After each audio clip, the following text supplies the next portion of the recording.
This is Adam Graham from Pretty Much the Present, bringing you a week of old-time radio podcasts. These episodes were originally released back in 2011, and we're releasing them here pretty much as is, with only some extraneous bits such as the opening from all of the episodes after the first episode removed. Because these are old, it should be noted that any offers or promotions mentioned in the episode may not be valid unless they're currently mentioned on the Great Detectives website. Here now is a week of old-time radio detective podcast.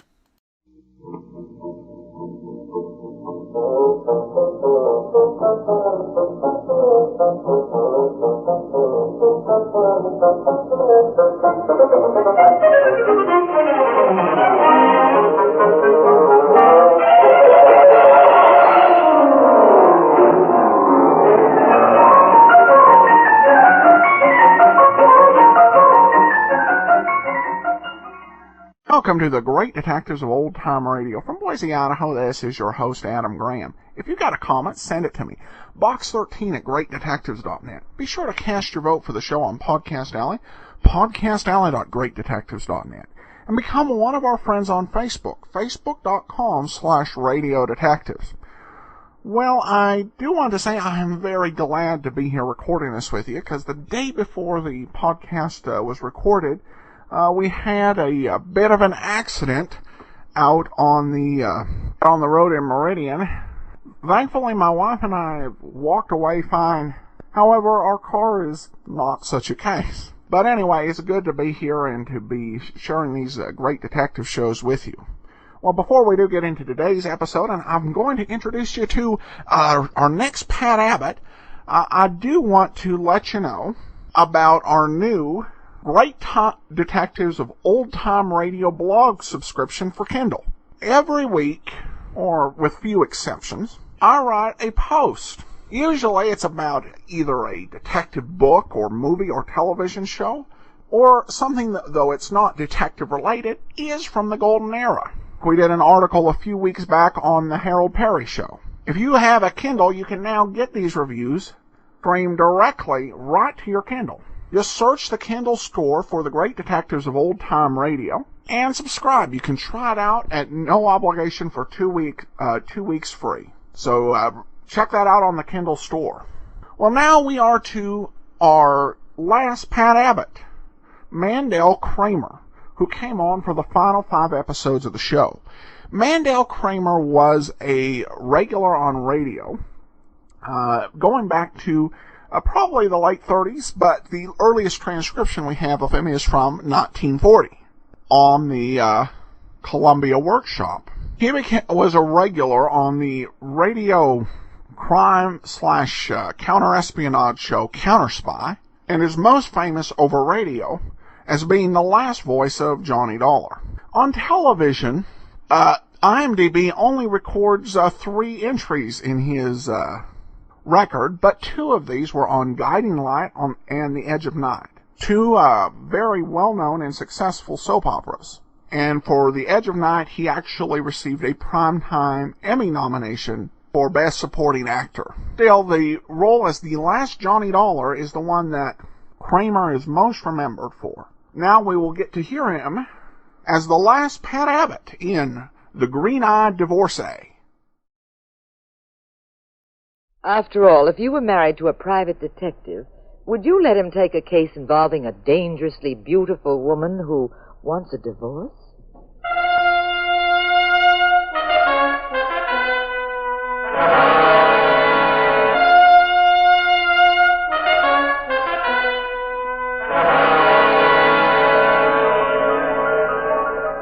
The National Broadcasting Company presents The Adventures of the Abbotts, starring Claudia Morgan and Mandel Kramer as Pat and Jean Abbott, those popular characters of detective fiction created by Francis Crane. NBC invites you to join Pat and Jean each week at this time for an exciting recorded adventure in romance and crime. Now here is Claudia Morgan as Jean Abbott to set the stage for tonight's puzzle in murder.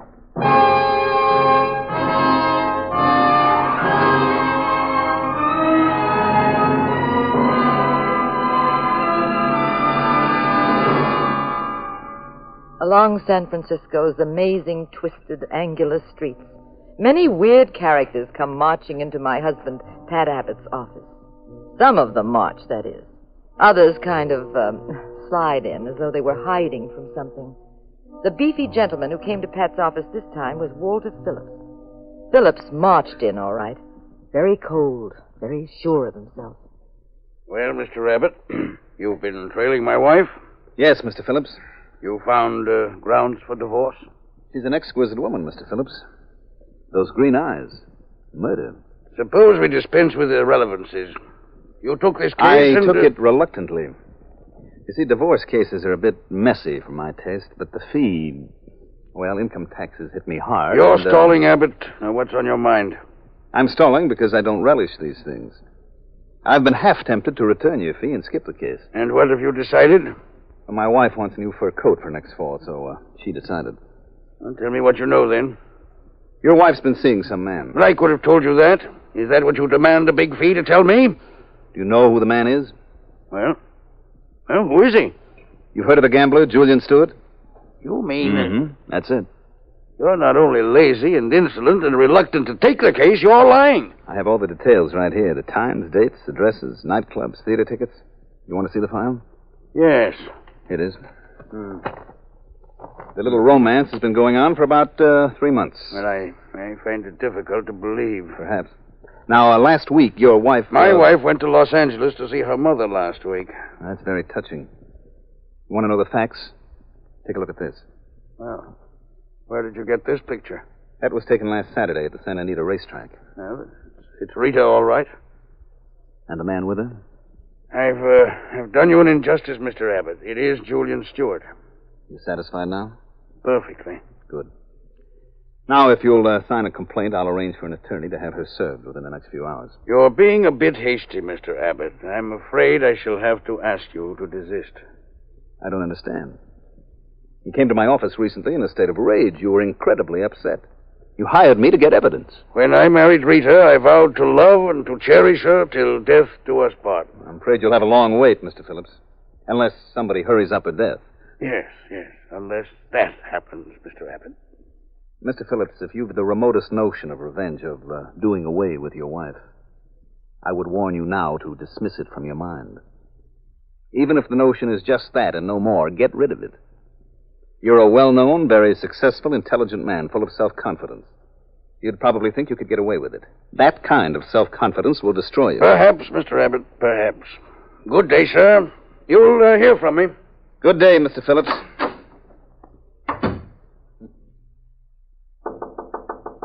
Jean, come in. Well, Pat, he looked very distracted. He should be, darling. His wife's two-timing him. He getting the divorce? He doesn't want it now. Got good grounds? Well, that depends.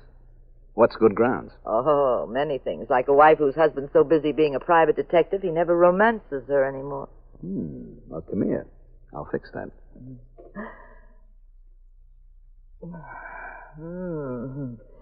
I like San Francisco better than Reno anyway.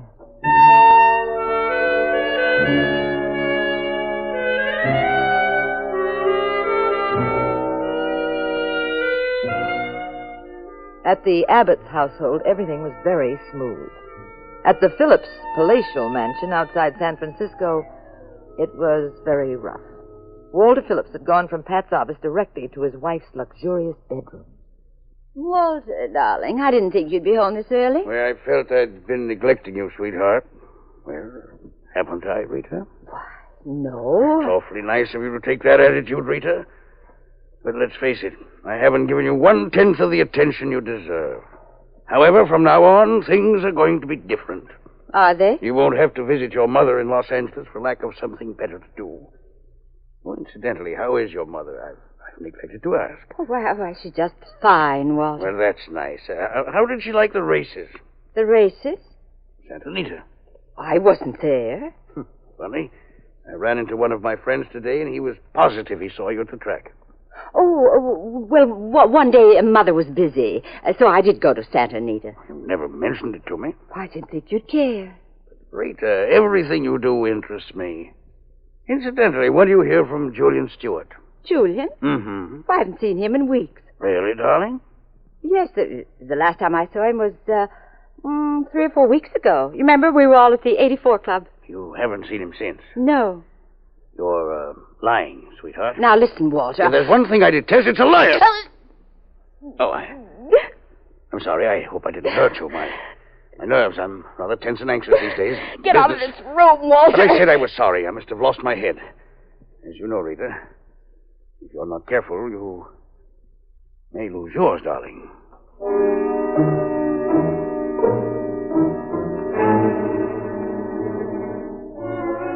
Rita, of course, was lying right in her pretty teeth. She underestimated Walter. After the little quiz program with her husband, she dashed off to see Julian Stewart.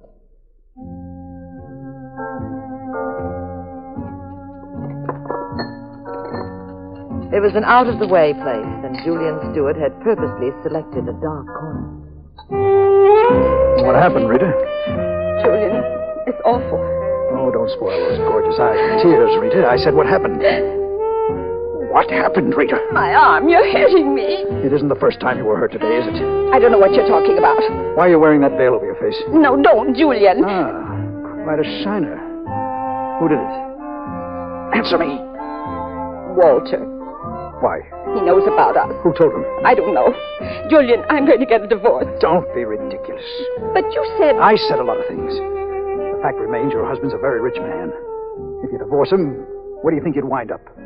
We'll get by. Oh, you don't know me very well, do you, baby? I don't want to just get by. There's no fun in that. But what can we do? Suppose Walter was to have an accident. You're not serious. Now listen to me, honey.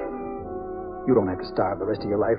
Not when you can have everything in the world, all for your very own. I don't want to hear any more about it. You shouldn't divorce him. You'd be a sap. But he's very much in the way, isn't he? And if he dies, under what looks like very legitimate circumstances, you collect, no? You're crazy. Am I? Think a minute. I'm telling you, Rita, it's a snap. Nobody'd suspect a thing. Now listen. Walter keeps a lot of heavy cash in the house, doesn't he? Yes. Then what could be more natural than for a burglar to pay him a visit? Julian, please. Now, look. Julian, Then they won't work for 3 or 4 hours, but once he falls asleep, he's good for the night. And as soon as he goes off, you start tearing the house apart. When you finish... Yes? Use this. No. All you have to do is pull the trigger once, your troubles are over then. It's stupid. We'll be caught. We'll hang for it. We won't enjoy one more sane and happy and normal minute together. But he won't even know what hit him. I positively won't do it. Okay, baby. If that's how you feel. Where are you going? I'm leaving. Obviously, I don't mean anything to you. That isn't true, Julian. I'd do anything in the world for you. Then prove it. All right. Give me the gun.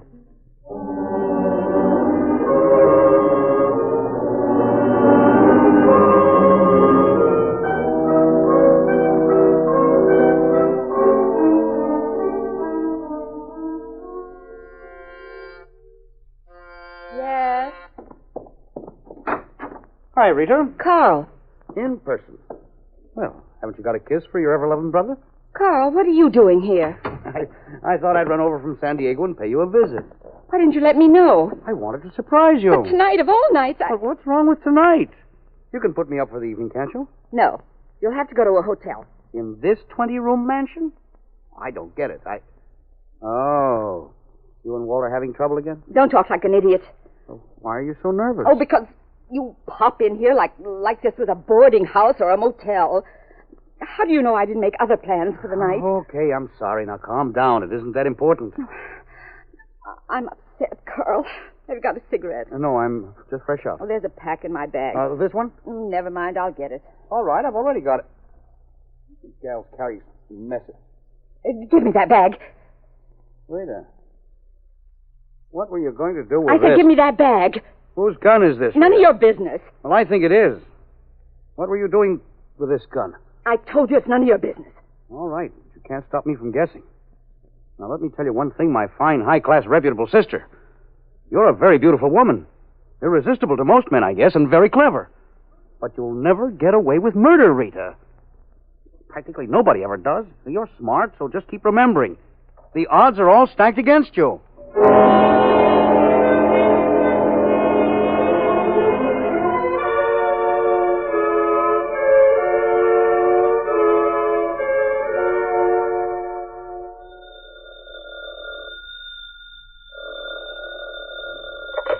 Hello. Julian, this is Rita. Oh, what's up, honey? We can't do it tonight. Why not? My brother, Carl, came to town. He knows everything. What? I couldn't help it. I forgot myself for a moment.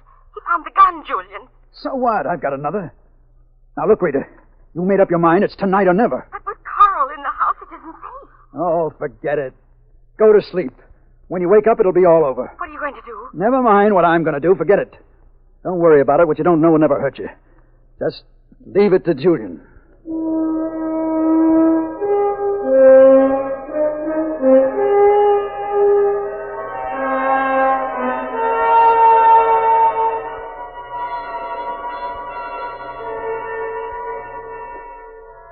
All right, Gene, I've got an hour. Let's have that lunch. Darling, as usual, lunch with your wife will have to be skipped. Hmm? There's a man outside to see you. Saw him as I came in. Oh, who is it? Says his name is Carl Rainey. Well, send him in and read a magazine in the anteroom, darling. I won't be long. Last time you said that, I didn't see you for 2 months. I swear. All right. On one condition, though. You must tell me what Rainey wants. Darling, a private detective who has ethics does not tell his Most wife... private detectives don't have such trusting, loyal, intelligent... talkative, time-wasting wives. Now get out and send him in. Fresh. Step in, Mr. Rainey. Thank you. Well, what can I do for you, Mr. Rainey? I'd like to know how to go about having a person legally committed. Well, that's easy. You go to a lawyer, not a detective. I want someone committed to an insane asylum. Well, then you also need a psychiatrist to examine whoever this is. Well, you see, my sister, she's the one. I'm very sorry. The case doesn't seem to concern a private detective. You're in the wrong office. You want me to recommend a good attorney? I just don't know what I really want, I guess. You see, my sister, Rita Phillips. No detective is qualified. Rita Phillips? Mm-hmm. Well, sit right down again, chum. Your brother-in-law came to see me just this morning. What did he want? Well, we can skip that. That would be divulging a client's conversation. Well, would you help me? Probably not. The whole pitch you've made doesn't sound legit to me. I don't like clients with phony angles. Look, I'm leveling, Mr. Abbott. You've got to believe me. All right, go ahead. Let's try it on for size.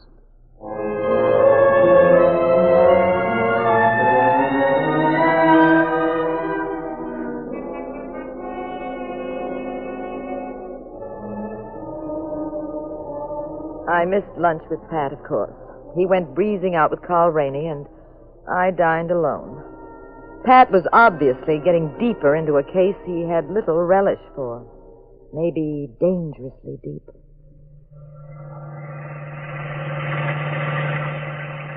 Now, look, Rainey, we've been driving around for over an hour.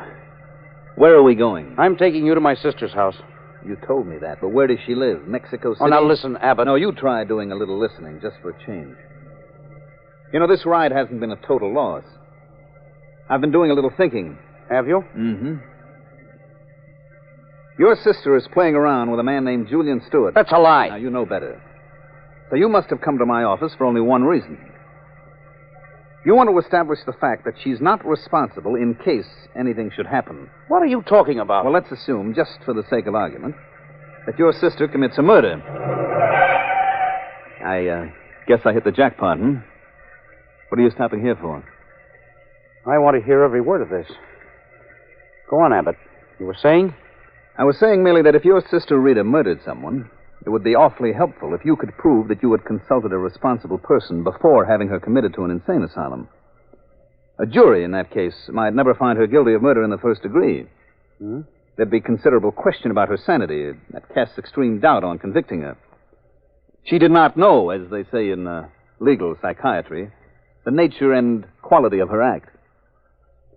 That gets us into the intriguing area of lunacy and homicide. And that's quite a clever theory, Abbott. It's more than just that, Rainey. It's your gimmick. And it's in operation. Suppose it is. What do you propose to do about it? Give the victim ample notice. I thought I understood an ethical private detective's dealings with his clients are confidential. Not in this case. You don't sit idly by and watch a man get killed. Suppose you were a psychiatrist. A man comes to you and swears he's going to commit murder. Very convincingly. You going to keep quiet about it? I hardly think so. You'd warn the victim. There's a point where ethics becomes impractical, no? Just a second. Stay in the car. Where do you think you're going? Put away that gun, Rainey. That won't stop me. I said, where are you going? I'm going to call your brother-in-law, Mr. Walter Phillips, out of common, ordinary decency and tell him that somebody's planning to kill him. Okay. So the gun won't work. Maybe something else will. It usually does. How about 1,000, Abbott? Are you kidding? 3,000, cash. We'll go to my apartment. Get it now. I'm not for sale, chum. You tried the wrong gambit again.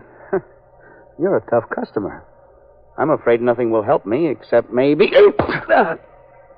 pleasant dreams, Mr. Abbott.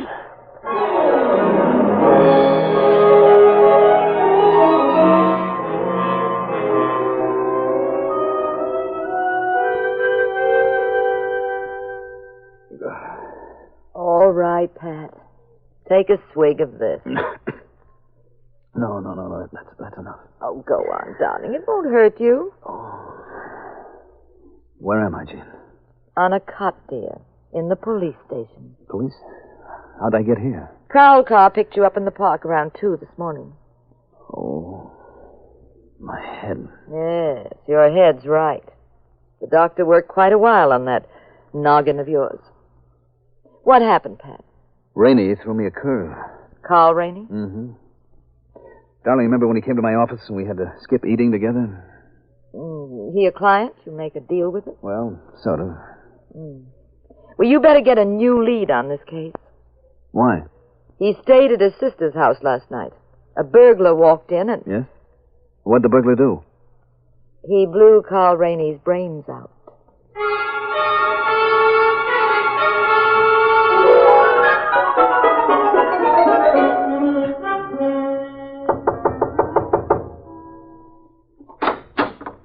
Well, Are you Julian Stewart?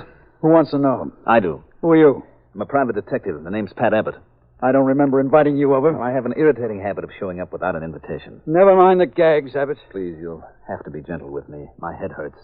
What's in your mind, Abbott? A man named Carl Rainey retained me to have his sister Rita Phillips committed to an insane asylum. He what? You heard me. He was afraid she'd commit murder. He's a screwball kid. He was just fooling. Now, if he was, pal, the joke's on him. He was just murdered. Why did you come here? Well, it occurred to me that the killer might have mistaken him for Rita's husband, Walter Phillips. They were both approximately the same size, and Rainey was killed at his brother-in-law's house. What does Phillips say? I haven't had a chance to talk to him as yet. First, though, I want to know why you were gunning for him. Look, friend, why don't you be as smart as you like people to think you are? Why don't you keep your nose clean? Shut up and go back to your two-bit office and find some lost dogs and pocketbooks. I like this much better. But you won't like it much here if you stick around. Now get out. Okay, Mr. Stewart. I may be back, though. Gee, I don't know if I can wait. You try gags, too, don't you? And next time, give me a little notice. You look like such good company, I might want you to meet some of my friends.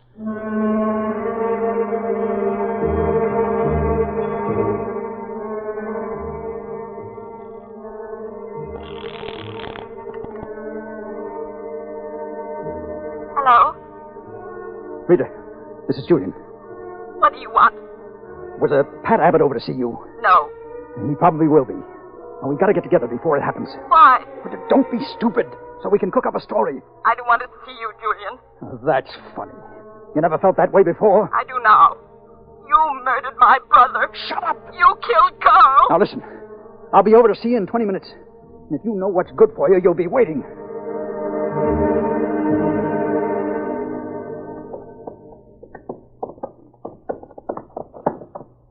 Pat, what are you going to see Mrs. Phillips for? The police have already talked to her. My hunch, Jean, is that she knows more about this murder than she's let on.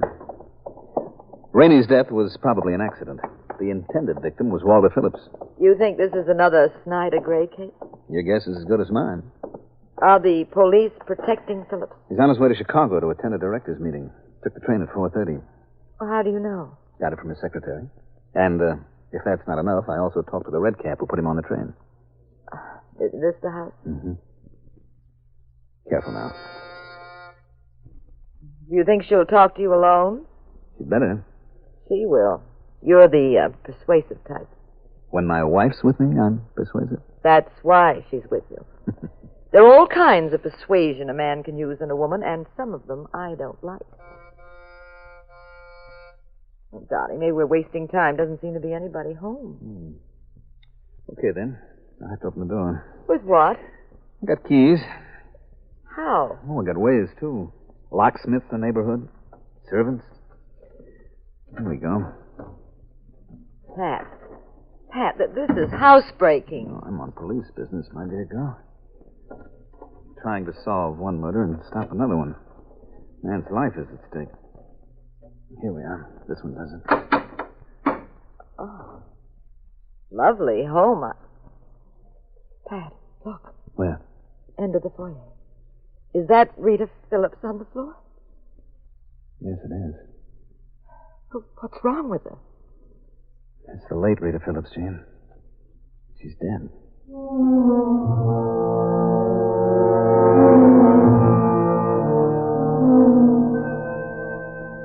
Did you call the police? Yes, they're coming right over.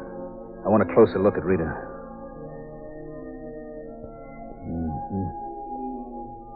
She was obviously beaten to death. The killer's weapon smashed that watch she had on, you see? Yes, it stopped at exactly 4:30. We're in this deep, sweetheart. I wish somebody else had found this body. Why? Because we're not impartial witnesses anymore. We're mixed up in it, but good. Pat, where are you going? The prowl car will be here in a second. You wait out front for them and tell them what happened. I'm going over to see Julian Stewart. There might never be a better time.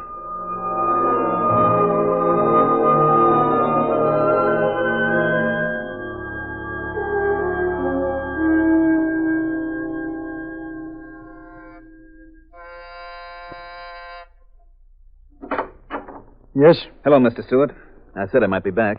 And I said I didn't want you back. I threw you out once. Do I have to do it again? Where were you at 4:30 this afternoon? Why? That happens to be the time Rita Phillips was murdered. Are you kidding? Now, don't waste time playing games, Mr. Stewart. Didn't you know she'd been killed? Better answer that door first. Come in. Good afternoon, gentlemen. Walter Phillips. What are you doing here, Abbott? This is most inopportune. That's a masterpiece of understatement, Phillips. Your secretary told me you were on your way to Chicago. Also, I spoke to a red cap. Yes, I was on the train, but I got off after a few stops. I suddenly remembered that I had unfinished business here. Mm-hmm. Shall I guess what it was? Can you? Sure. You were going to kill Mr. Stewart here. You're quite right. Now tell me, in your expert opinion, would a jury convict me? You're crazy. I don't think so, Stewart. Especially when I'm sure Rita will give evidence in my behalf. Now you're wrong. Your wife won't testify. I know her better, my friend. Yes, but obviously you haven't seen her lately. She's been murdered. What? Rita's been... Oh, no. Yes, it's true. I'm sorry. I just came from your apartment. You're lying. I hardly think so. Who did it? I was just going to ask Mr. Stewart about that, but suppose we ask you first. Me? Why? Because you're the most obvious suspect. Your wife was playing you for a chump. And a man like you would never take that lying down. That's a ridiculous assumption. It would never hold water. Well, then you shouldn't mind supplying all the evidence for the alibi, should you? At 4:30 this afternoon, I was in the dining car aboard train 707. Now, if you'll permit me... Oh, why? Give me that gun. Certainly, Mr. Abbott. There you are. Oh, don't waste time examining Julian Stewart. I'm an excellent shot. I shan't fight you at all, as you can see. I handed you my gun. Any jury will agree I had ample justification to kill him. Surely. And I will go scot-free. Maybe. There's just two other items. You also killed your wife and Carl Rainey. What? In those instances, Mr. Phillips, the jury will believe me, not you.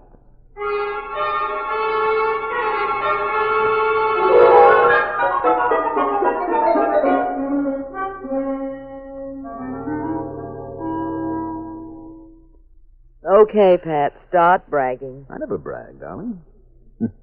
Imagine after all I did for Walter Phillips, he goes on a maniac murder hunt. Well, tell me why he killed Carl Rainey. Well, that's easy. That was to frame Julian Stewart.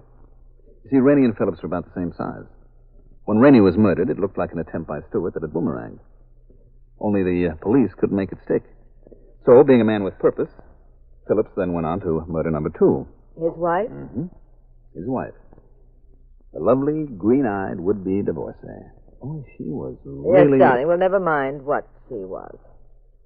Just explain the case, you wolf.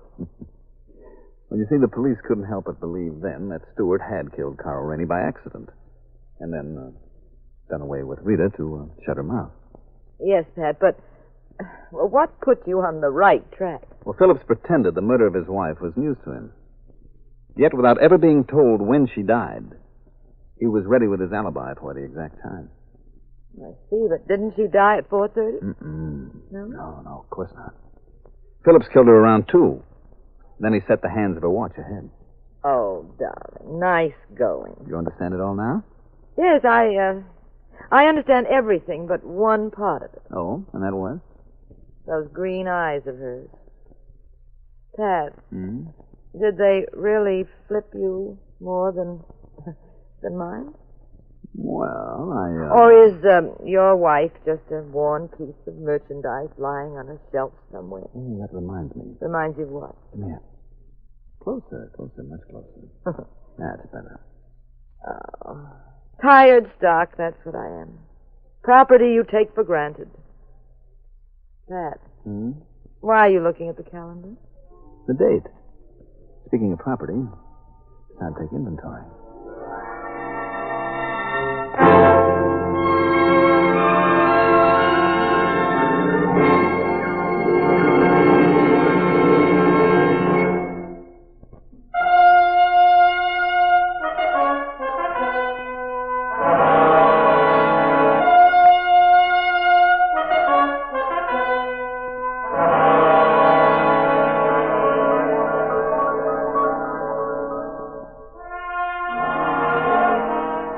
The National Broadcasting Company has presented The Adventures of the Abbotts, starring Claudia Morgan and Mandel Kramer as those popular personalities of detective fiction, Pat and Jean Abbott, created by Francis Crane.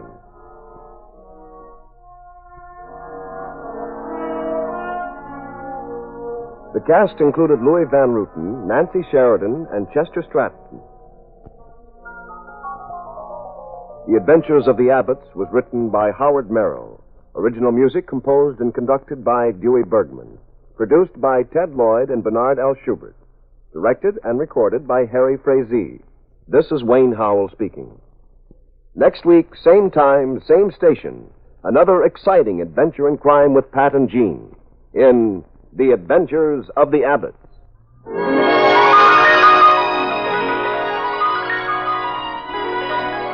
Adventures of the Abbotts has come to you through the worldwide facilities of the United States Armed Forces Radio and Television Service.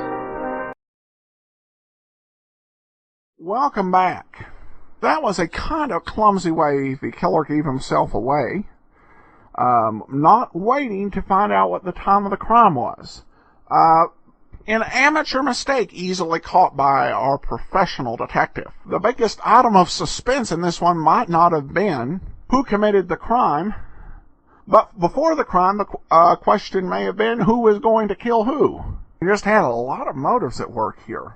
One thing I believe I did forget to mention about Mandel Kramer when we were introducing him is that after the golden age ended with the end of yours truly, Johnny Dollar, he was not done with radio. He returned in the 70s on the CBS Radio Revival, the CBS Mystery Theater program. We're truly getting to listen to one of radio's great professionals here. We got a comment from Cash regarding a show that was aired on a Monday, listening to Box 13, The Biter Bit, and thinking about the snake that escaped the Bronx Zoo. And of course, the Biter Bit related to a snake escaping, so I guess that's a case of life imitates art. Well, that'll do it for now. We'll be back on Tuesday with Nero Wolfe, and next week another adventure of the Abbotts. I almost forgot one more thing, to quote Columbo. If you were listening during the scene where the wife was talking with her lover, there was some music playing. That was actually the opening theme to Barry Craig, Confidential Investigator, another NBC show that had actually continued to air through 1955. So NBC borrowing from its own shows for its background music. All right, well, seriously, that'll do it for now. We'll be back tomorrow. Well, before we do get started, I do want to let you know about something new we've added. We have pages for each series we do, and to some of these pages, we've gone to add and added stores for convenient things that people might want to buy relating to a series. In our Nero Wolfe store, we have it set up so we have all of the Nero Wolfe novels, Nero Wolfe Kindle books, and Nero Wolfe audiobooks listed in the order of their original release. If you want to read Nero Wolfe, either in print or on the Kindle, or an audiobook, you can just make a one-stop shop at nerowolfe.greatdetectives.net. Let's go ahead. We're going to get into today's episode of Nero Wolfe, The Case of the Midnight Ride. Ladies and gentlemen, the ringing of that phone bell brings you mystery, adventure. Nero Wolfe's office, Archie Goodwin speaking. Who? Oh, yeah. Hello, Doc. How are you? What? In trouble, you? More trouble. You attract trouble, Archie. Hang up. It's our dentist, Dr. Thrumming. Let him wait. We never can find him when we need him. Tell him it's after office hours. Doc, you're talking so fast I can't make head nor tails of it. Look, listen, Doc. Come on over here and we'll be able to hear you. It'll only take you a few minutes. Right. You consistently disobey me. I want to work on my paper about odontocosms.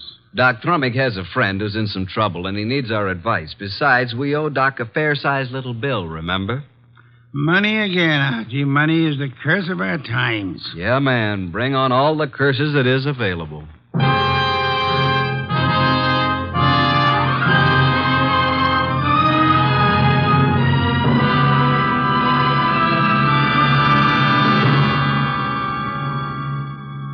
Ladies and gentlemen, it's that renowned genius who is the bulkiest, balkiest, most ponderous, and most brilliant detective in the world. Yes, none other than that chair-borne mass of unpredictable intellect, Nero Wolfe, created by Rex Stout and brought to you in a new series of adventures over this NBC network in the person of Mr. Sidney Greenstreet.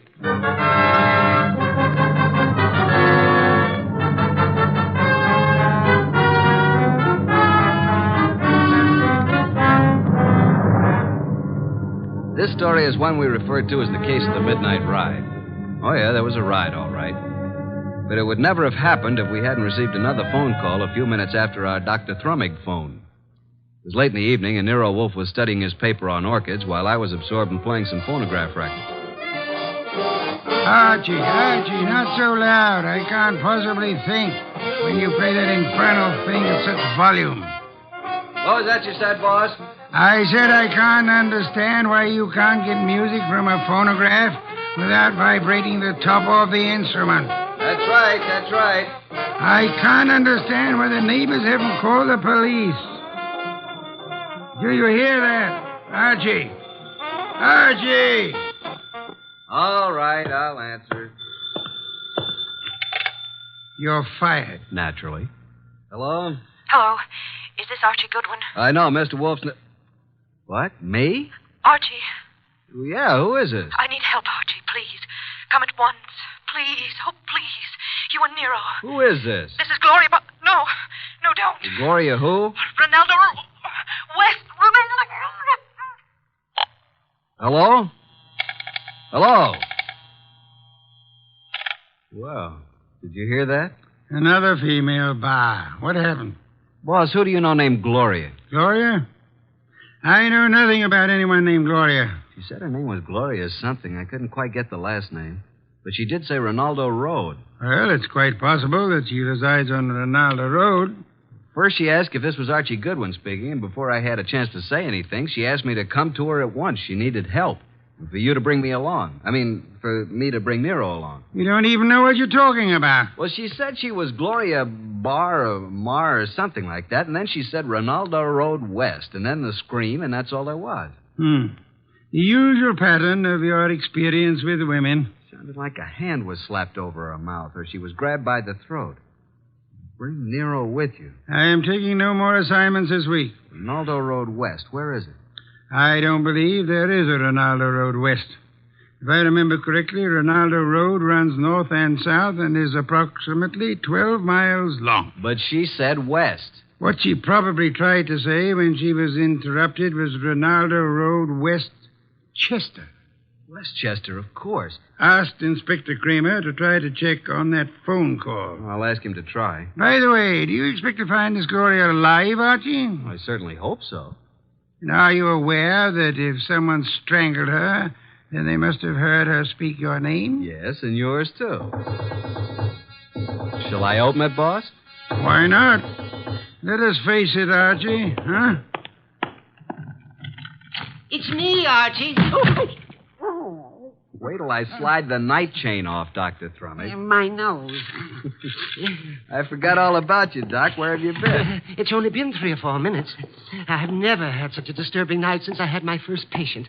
But at first I was afraid to leave the house. And why were you so afraid, Dr. Thrumming? But there were 2 men sitting in front of my place in a car. Oh, good evening, Nero. Were they waiting for you, Doctor? Well, why not? Very likely. Since she called me, I've been so completely unnerved. Here, that Doc, here. Have some brandy. Oh, no. You know, I never... well, that is... well, a small one. I am upset. You understand, Archie. Well, that's better. Just who called you and upset you so? Oh, hello, Nero. Did someone call me? When? You phoned me frantically that a woman called you. I couldn't understand you on the phone. Oh, yes, poor Gloria. She was cut off. Oh, Gloria. Did you say Gloria? Well, didn't I? I thought I did. Oh, dear. What did you say? I said Gloria. Oh, my, isn't that strange? I thought that's what I said. No more, please. We just had a call from Gloria. Who is Gloria? Well, you remember. We all went to school together. That is... oh, you do too remember. Gloria, you know, she was... just what is Gloria's last name, Dr. Thrumming? Well, it was Gloria Barnsworth. I don't know what it is now. That's what she was trying to say to me, Barnsworth. Did she tell you where to find her? No, she didn't. Oh, dear me. She was just about to tell me when I said I'd call you and Archie and get your help. And then she was cut off. How do you know she's the Gloria Barnsworth you knew and I'm supposed to know? My. Could you open the windows? Why, yes. Archie. Oh, sorry, Doc. The air outside's contaminated. Oh, is that so? With what? Oxygen. Oh, these factories.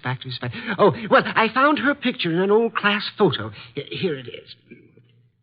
Yeah, now I remember. But, Doc, you and this gal were several years ahead of me in school. I'm not in this picture, so she must be about 40 now. Well, gentlemen, you both seem to have the situation well in hand now. So, if you'll excuse me, I will retire to my room. Oh, yes, but we don't have anything figured out yet. But you will. Let me know in the morning how successful you have been. Good night. Well, anyway, a woman called here, and just as she was about to tell me who she was and her address, she was cut off as though she was strangled. Yeah, Archie, did you say someone strangled her? I don't know, Doc. I hope not. Well, let's start our search along Ronaldo Road. Archie, don't answer it. They're after me. The men in the car, they saw me come in here. After you, nonsense. They found out Gloria phoned me. Don't let them in. Now, how could you know all that? Oh, dear me. Do you mind? A short one? I'm so weak tonight. Please, Archie, don't open it. I warn you. Now, just relax, Doc. I'll handle this. Good evening. Evening. Are you Archie Goodwin? No, he is. Yes. No, I'm not. He is. Put up your hands. Unhook the night chain. Now just turn off this light. Oh, I told you. Where's Wolfe? Oh, he's been in bed for hours. And who is this little man? Why, I'm... Don't you know? This is my brother Cuthbert. Yes, he's quite right. I'm a bit older than he is. Shut up, Cuthbert. All right, get your coats and hats off that rack. What for? We're all going for a little ride along the river, and it's a bit chilly. Oh, dear me. I feel faint. I'm getting dizzy. Get your hat. Yes. And put that bottle down. But it's so cold out Get tonight. along.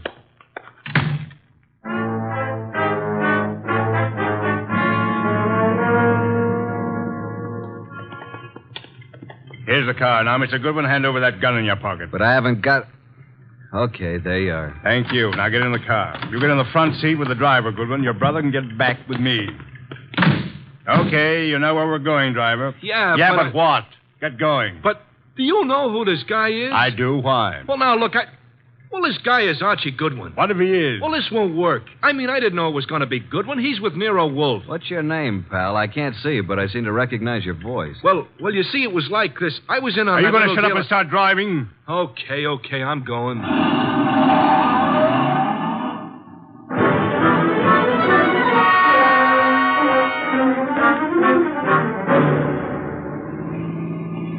Now, see here, it's getting very late. I don't like this. Where are you taking us? Keep calm, Doc. Yeah, don't get excited. Just take it easy. Listen, Goodwin, I got a record Shut for up, you. you two.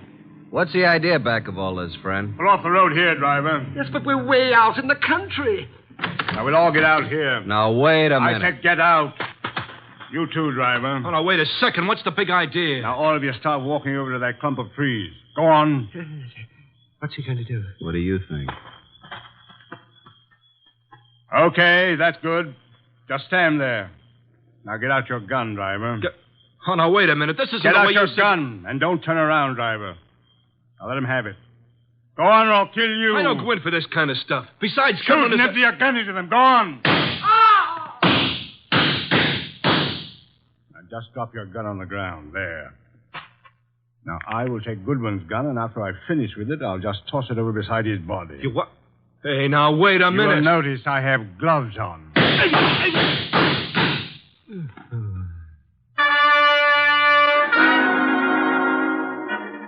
Doc. Dr. Thrumming. You all right, Doc? Oh, Archie, I'm sorry. I'm sorry I got you into this. I can't last long. Where are you hit? Tell Nero I make him a present of his new bridge work I put in. Let me have a look at you. I wanted to die in my bed with my friends around You're me. not bleeding. I wanted the choir to sing. What? I'm not bleeding? No. Are you? No. The driver was a bad shot. He missed both of them. Then what am I doing down here on the ground? You fainted at the first shot. I dropped purposely on the second shot. He missed every time. Come on, get up from there. We're very lucky people. What became of them? Hand me my gun. Oh, is this your gun? Wrap it in his handkerchief. Come over here. Yep.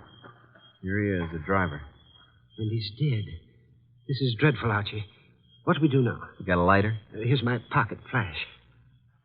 Well, there's his gun beside him. Don't touch it. We'll look through his pocket.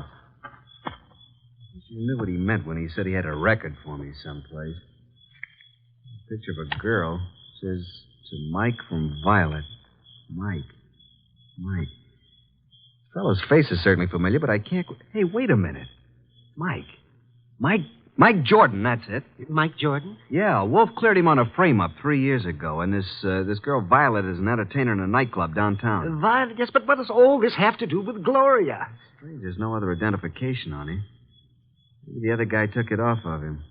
Well, now we got to find Violet. How? We can't even find Gloria. I think now that this guy Mike Jordan missed us deliberately. Let's start hoofing it back to that last crossroad. There was a telephone there. I'll call Nero.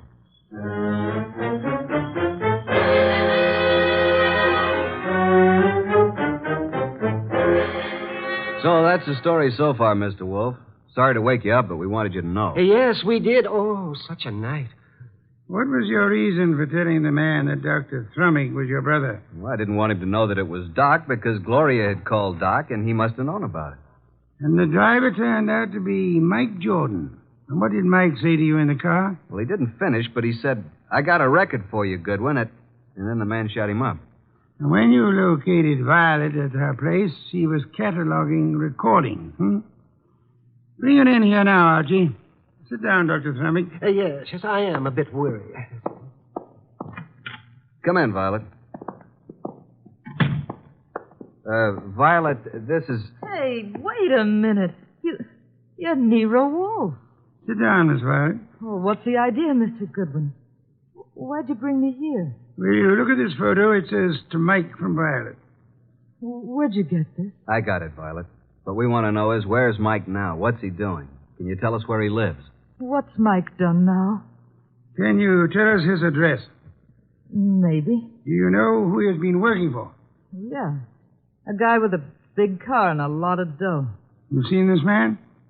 Yeah, kind of a good-looking guy. I think his name is Durant or something like that. I understand you've been occupying yourself with cataloging some phonograph recordings. Yeah, that's what I was doing when Mr. Goodwin came in. Mike's got a home recorder over at his place. Do you have all the records that have been made on the machine so far? No, just what we made in the last week. Lots more at his place. Do you and Mike know of a woman named Gloria? No. At least I don't remember. It was on Rinaldo Road. Gloria Barnsworth was her maiden name. Where is this Rinaldo Road? I don't know. It's in Westchester, we think. I've never been there. What has Mike done, Mr. Wolfe? Is it bad? As a matter of fact, Mike is in the clear. There is no charge against him, and there never will be. You haven't seen him for a couple of days? No. And I never go to his apartment unless him and some guests are there. Do you know where he is? Will you give me the address of his apartment? Okay. 324 East 35th Street. Thank you very much, young lady. What's all so mysterious? Oh, something's happened to Mike. I can tell by the way you talk. Very well, Archie. You have a special visit to make. Look for the machine, and it's quite late, so you had best hurry. Well, I'm going with you, Archie. Good night, Nero. Good morning. Oh, I don't even know what day it is. Come along, Violet. We'll drop you at your place first.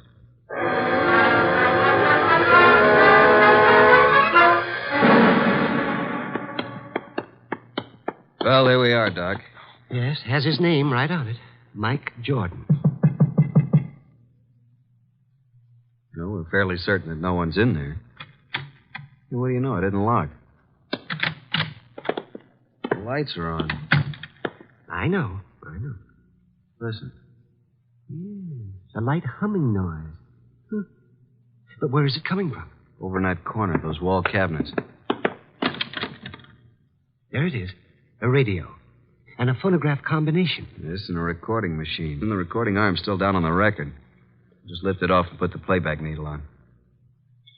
Yeah, there we are. But look, I don't go in for that kind of stuff. You've been working for me for several weeks now, haven't you? Well, sure, boss, but I never went in for no kind of... We're going to pick this guy up and take him for a little ride. It ain't my line. All you do is drive the car. Okay, I'll take a chance. But remember, I'm just the driver of your car. If anything happens, I didn't know nothing. You'll do just as I say. Incidentally, I know a lot about you. Things the police would like to know. Okay, I'm working for you. I came out to Rinaldo Road to make an honest living. But I see I'm right back where I started. And worse. I just ain't got a chance. Oh, remind me. I've got to phone the place.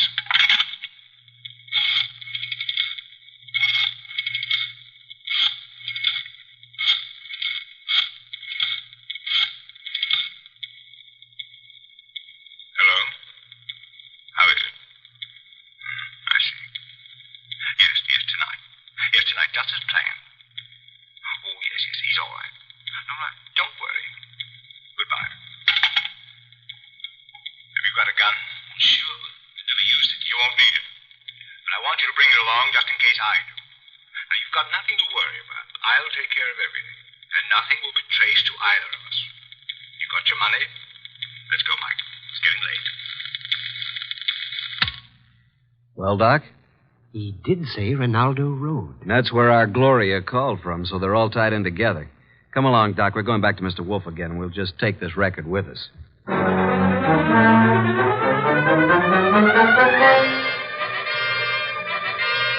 Well, Archie, I guess this phonograph was worthwhile after all. Yes, indeed. Hey, don't you find this a very interesting recording, Nero? I'm sure we're going to add it to our collection.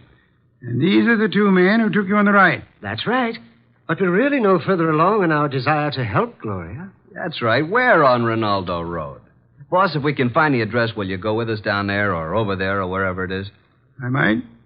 And you already have the clue to the address. We have? Where? In that phonograph recording.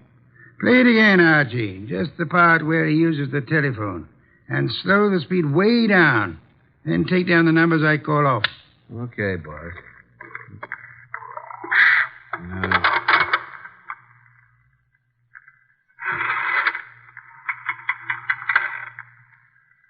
6, 5, 3, 2,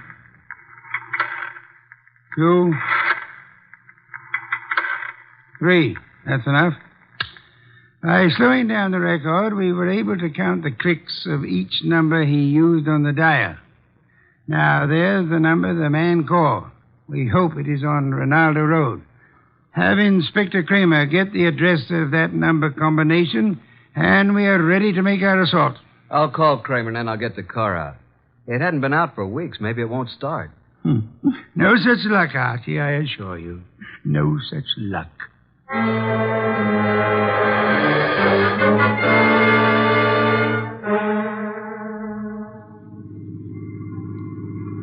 Oh, here it is. I think we must go through this big gate. Yes, there's the number. 23 Ronaldo. Slip up to the entrance as softly as possible. Turn out your headlamps. Here we are, boss. Easy now getting out. Don't pull, Doctor. Don't pull on. Yeah. There we are. Now come along.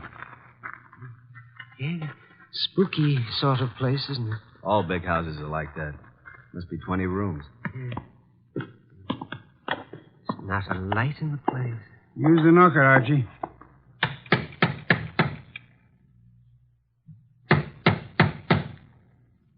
Uh-oh, stand back. Here comes somebody. Yes?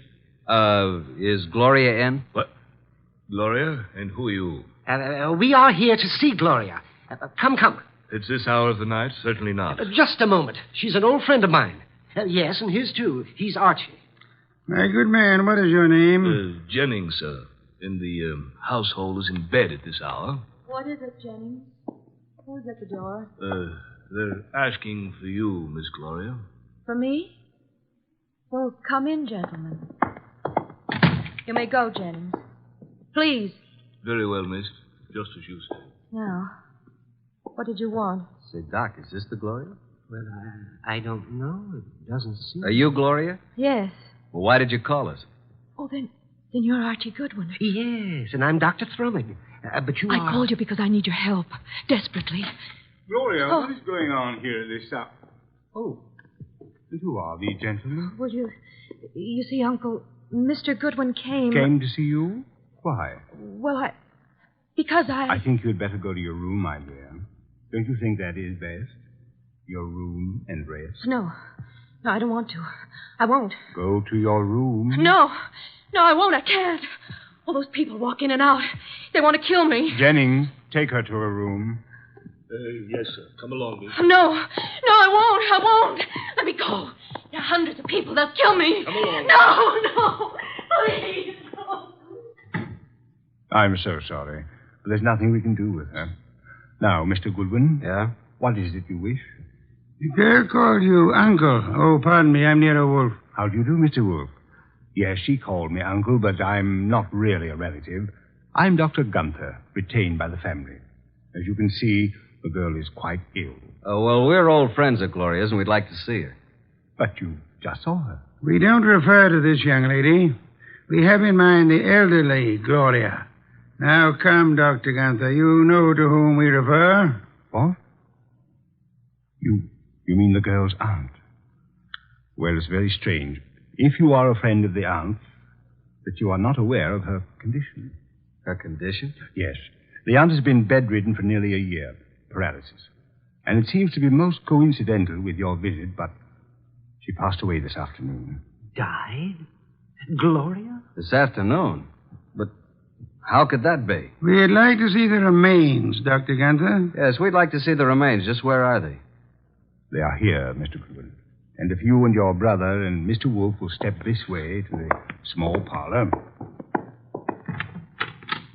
There you are, gentlemen. I'll leave you alone. I'll be in the library. Well, gentlemen, there she is. What do you say? Do you recognize this woman? Well, yeah. It's been many years, but that is Gloria Barnsworth. Well, good heavens, yes. It's Gloria, all right. Poor woman. I remember now. She married a very wealthy manufacturer named Kenton who died. She's remained a widow, I guess. He said she died this afternoon. Are you sure it was an elderly woman who called you this evening? And by the way, just feel her forehead. It's warm. She couldn't have been dead more than an hour. She isn't dead. No signs of pulse. Your cigarette case, please. Very slight moisture. Respiration barely perceptible. She's under heavy narcosis. Been given a heavy dose lately. Let's get out of here. Wait. Do you recognize the uncle, Father Dr. Gunther? No, do you, Thrumming? No. Does he look like the man who took you for a ride? It was too dark, boss. He was all bundled up in heavy clothes. Let's get out of here. The door was locked after we came in. He's right. Come on, Doc, let's put our shoulders to it. 1, 2... Go! Gentlemen, what on earth does this mean? Why'd you lock the door? Oh, I'm sorry. It's a spring lock. I had no intention of locking the door. And I suggest, Archie, that you have it repaired. And now, Archie, will you step to the door and let Inspector Kramer in? He followed us up the driveway. Yeah, about time. Getting cold out here. Inspector Kramer, this is Dr. Gunther. In that room is a woman he claims is dead. She is actually under the heavy influence of narcotics. Yeah? Well, who is she? Mrs. Gloria Kenton, widow of the wealthy shoe manufacturer. And this attractive young lady coming down the stairs is supposed to be mentally ill, which I do not believe. Her name is Gloria, too. A niece of the elder Gloria. But Archie and I both knew Gloria Barnesworth. Kenton. Yeah, I get it. And I suggest that this man is not a doctor, but is young Gloria's husband, and they're attempting to force the Aunt Gloria to change her will in their favor. This is utterly ridiculous. The aunt was able to phone Doc Thrummig and me tonight, but she was apparently caught in the act. And this man, who is posing as the uncle, hired Mike Jordan to drive his car while he picked up Archie with the intent of killing him. Well, this is the same man? The same. And if Mike Jordan hadn't recognized Archie, both of you would be quite dead. This man double-crossed Mike and killed him, believing that the whole thing would be blamed on Mike. Mike deliberately missed. All right, so what's he going to do about it? Come on, let's get out of here fast. Look out, he's a cop. All right, now get those hands up and keep them up.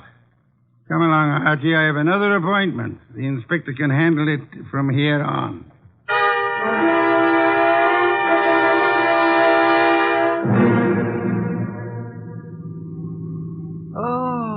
Oh, dear me.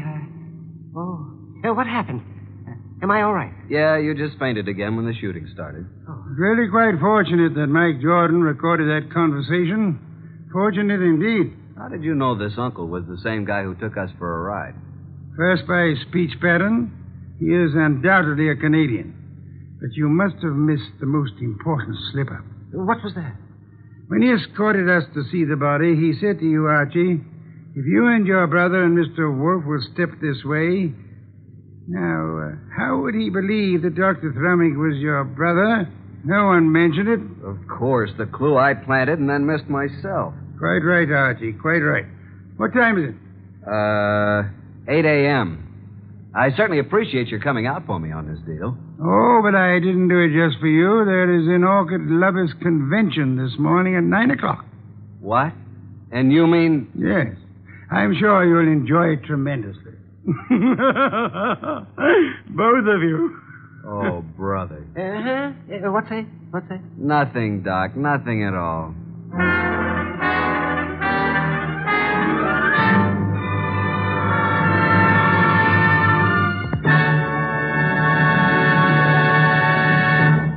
You have been listening to The New Adventures of Nero Wolfe, starring Sidney Greenstreet.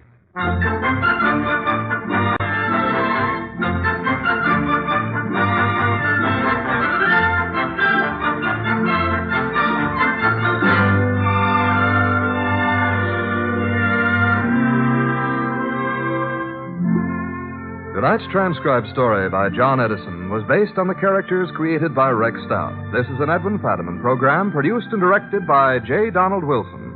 In the cast were Harry Bartell as Archie Goodwin and Howard McNear, Gene Bates, Peter Leeds, Bill Johnstone, Grace Leonard, and Jay Novello. Next week at this same time, Nero Wolfe and Archie will bring you The Case of the Final Page. Don Stanley speaking. 3 chimes mean good times on NBC.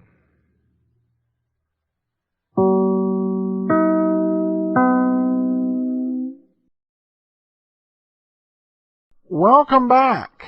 Well, they tried to work a little bit of cleverness into getting Nero Wolfe out of the house. In this one, it was because he also needed to go somewhere else, so he went out on the case, which is better than just having him go out for the sake of the case.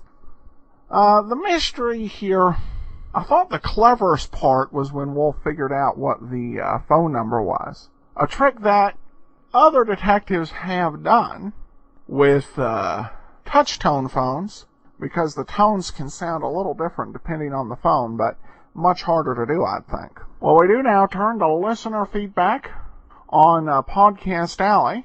Great Detectives of Old Time Radio is a great podcast. Adam provides interesting background info also. And then we have another app review on an email comment. David Gallagher says, love the show. The app is intuitive and easy to use. Fantastic for folks on the go. Well, glad you're enjoying it, David, and we'll be back tomorrow with Let George Do It. Well, before we do get started, I want to encourage you, if you've not done so already, be sure to check out our book, Tales of the Dim Night. It's a great read with a lot of laughs, a nice superhero story filled with homages to classic heroes of the Golden Age, and a great family story to boot. You can purchase it at dimnight.com, where you can also read excerpts, interview, and more. That's dimnight.com. Well, let's get into today's episode of Let George Do It. Run until dead. Personal notice, danger's my stock and trade. If the job's too tough for you to handle, you got a job for me, George Valentine. Write full details.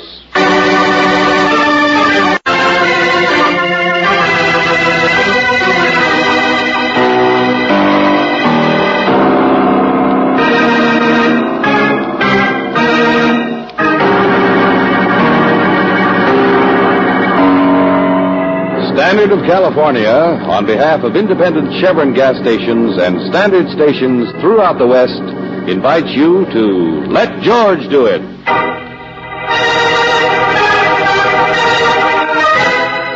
Run Until Dead, another adventure of George Valentine.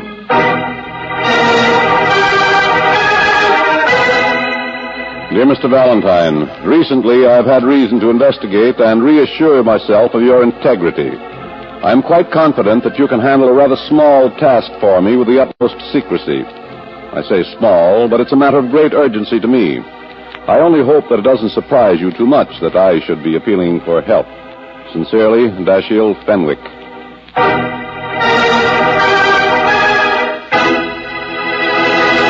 Dashiell Fenwick? Well, Brooksy, we're coming up in the world. Oh, the world's coming down.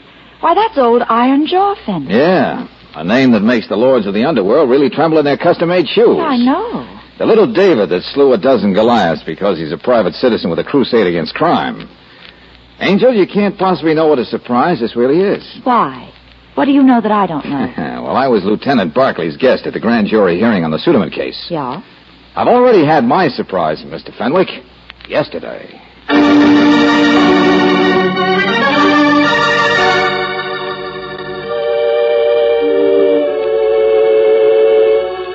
And so, members of the grand jury, as your special investigator, I must report that there is no case against Mr. Suderman. No case whatsoever.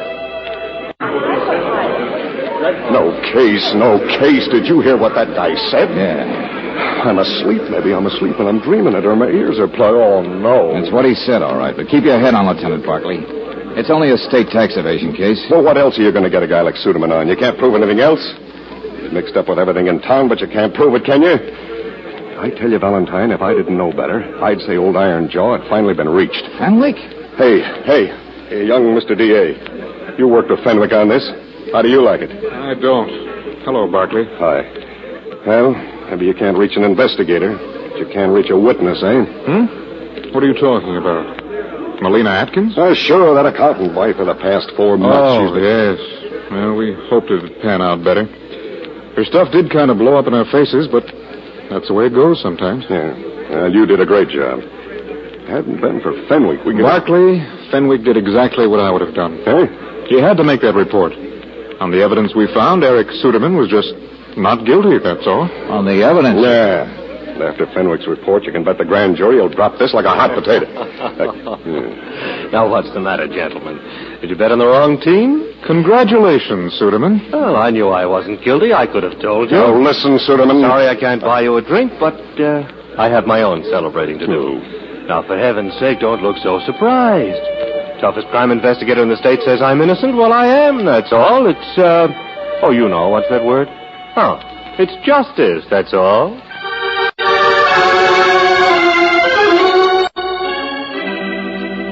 That was yesterday, Angel. Only yesterday. Well, come on. What are we waiting for? This is today.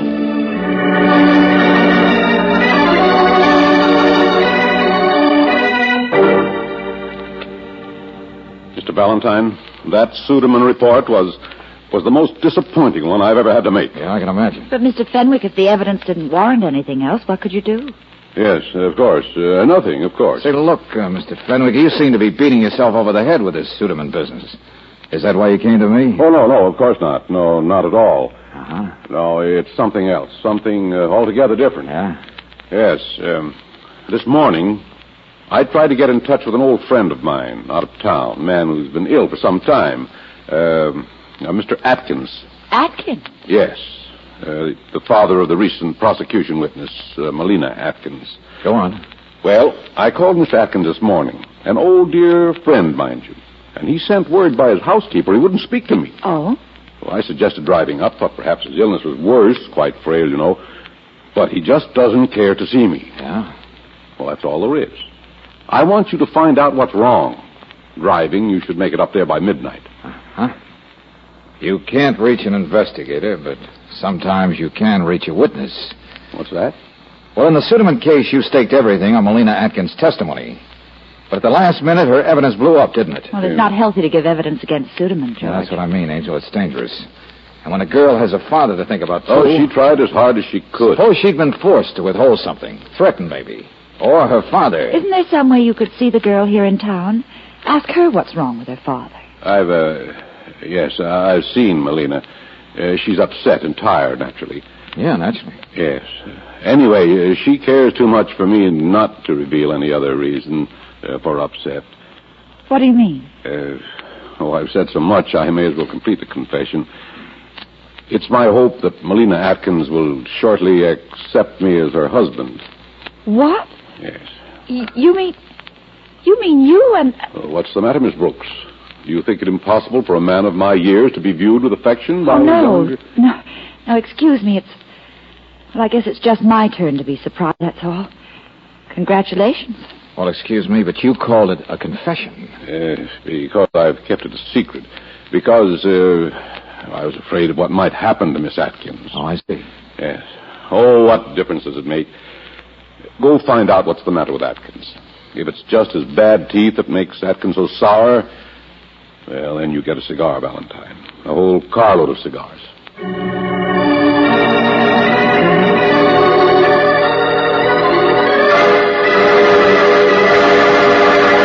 I said Mr. Atkins is dead. He's what? Oh, I'm sorry you drove all the way up here and didn't know but he is since this evening. Oh, there's so many of his friends to tell about it, I don't know what to do, but I was there, and I saw it. A stroke, I tell you, he had a stroke. Mr. Atkins died this evening of a stroke. Now, look, you're his housekeeper. I know how difficult it is. But I've got to know what happened, all of it. Oh, I'm sorry. It's just all those people tramping in and out, but never making any noise. It's so quiet when people die. My mother had a stroke. Well, his daughter was here this afternoon, Mr. Valentine. Melina? Yes, she was nervous and upset. It just made me mad because I knew he'd be upset, too. No better than an invalid he was. Melina was upset about what? Do you know? No, something she didn't want to talk about to him. But then a man came here to see her. Oh? She tried to keep her father from even knowing that man was here, but the man pushed right into his room, and their voices were raised, but I couldn't hear anything, and the man laughed, and then he went out. Well, who was this man? What did he look like? Oh, I was in the kitchen. I don't know. Oh, fine. What else? Well, a little while later, Melina left, too. She'd been crying. Huh? And Melina looked frightened, didn't she? Yes, but I was just mad. All that upset. And when I went into Mr. Atkins' room, he wouldn't tell me anything. He just lay there in his bed like a ghost. It was half an hour later, Mr. Valentine. I heard his slippers on the floor. He's never supposed to be out of bed. And when I got to him, he was trying to climb the hall stairway. He was mumbling he had to reach the telephone, had to call somebody named Weirick or Fearick. Fenwick? Yeah, that's him. The same man he was worried about not seeing the day before. And I argued with him. He tried to push me away, but... Well, anyway, it was then that he... Right there on the stairway. Yes, all right. Now, I understand.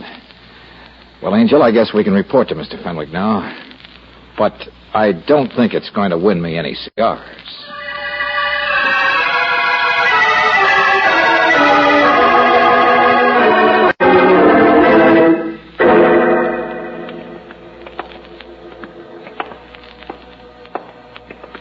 Well, his lights are on, George. He must still be awake. It's almost 4. Well, good evening. Yes, but I'd say it's good morning, wouldn't you? Oh, Valentine, isn't it? Yeah, that's right, Mr. Suderman. This is Miss Brooks. Mr. Oh, how do you do? Nice morning for a stroll. Yeah, sure. And you always do your strolling in front of Mr. Fenwick's house? That thing behind me is not a Doberman Pinscher I'm walking. All right, we can go into the house now, Mr. Suderman. A policeman? George, what? All right, get him in here, Peters. Suderman, we've been looking for you for the past hour. Well, Valentine. Just skip the formalities, Barkley. Where's Mr. Fenwick? Or is he... No, he's not dead, if that's what you mean.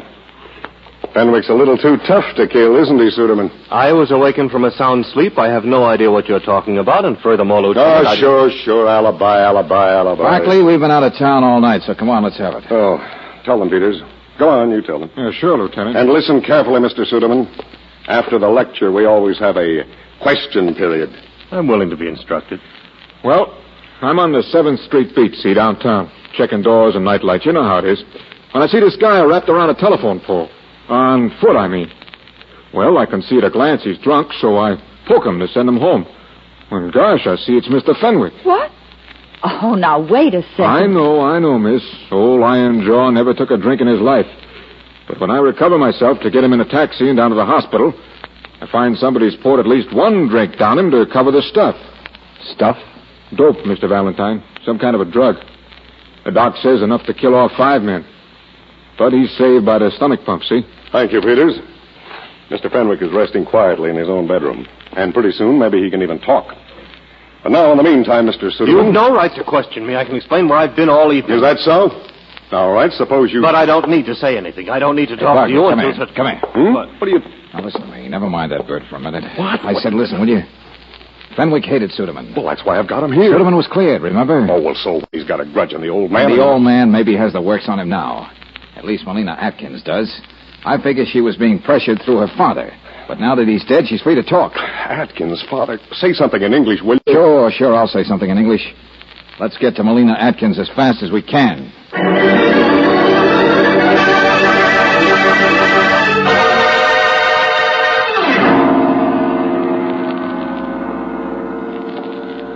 Well, it wasn't fast enough, was it? No. Not by a good many hours, I'd say. Lying there since last night. So that's Melina. Witness for the grand jury rests. Rests for good. From a blow on the back of her head.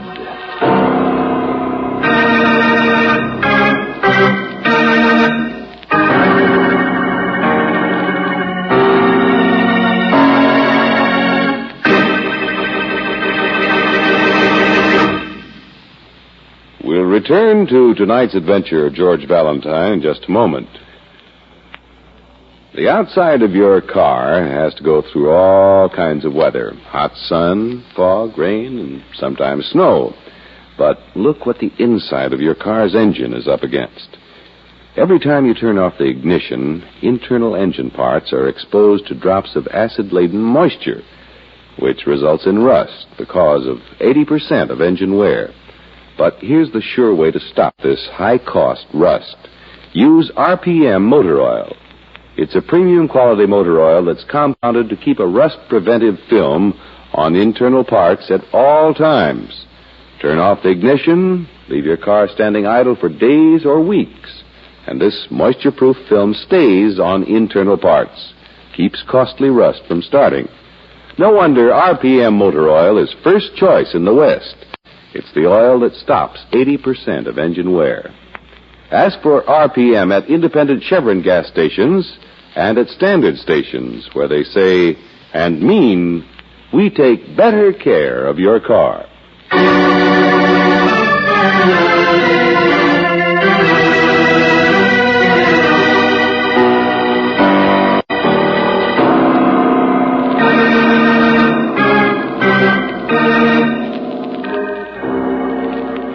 Now back to tonight's adventure of George Valentine. A couple of days ago, Eric Suderman was cleared before the grand jury. A simple state tax evasion case, but as Lieutenant Barclay says, on what else can you ever nail a cagey man like Suderman? Molina Atkins was chief witness for the prosecution, though her testimony faded rather badly at the last minute.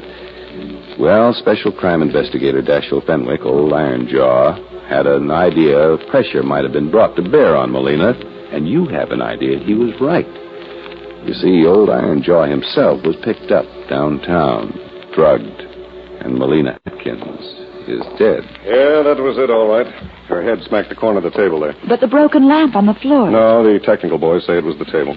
Yeah, somebody must have socked her with a lamp, Angel. Just stood there and socked her. She fell, hit the table, and well, that was it. But what did the janitor say? He listened to the radio all last night. But he did fix a fuse in the basement at 9 o'clock. Fuse? Mm-hmm. Well, breaking the lamp might blow a fuse. Okay. So we say she was killed at 9 o'clock. But did anybody see anybody? No. Was there a party elsewhere in the apartment house so people might be wandering around? Seeing anybody? No. Oh, no. Are there any... Yeah, I get the general idea, Lieutenant. Nobody saw anything. Where was your little friend Suderman around 9 o'clock? Out giving birth to an alibi, 8:30 to 9:30. Oh, how convenient. The rackets he runs, the payoffs he gets, he's always covered. A whole family of alibis he has by now, and not one of them that we... No, wait a minute. You know, we have got one thing on him. What's that? DA's office is working on this case, too. They proved he was up at Molina's father's yesterday. Hey, wait a minute. That makes him the man the housekeeper told us about. The man who paid a visit to upset everybody and make them scared. Yes. So at least we know Suderman was in touch with Molina. He was threatening or intimidating or... All right. We know there's more evidence in the tax evasion case. Everybody knows that. It's murder I want solved. Only who can tell us anything?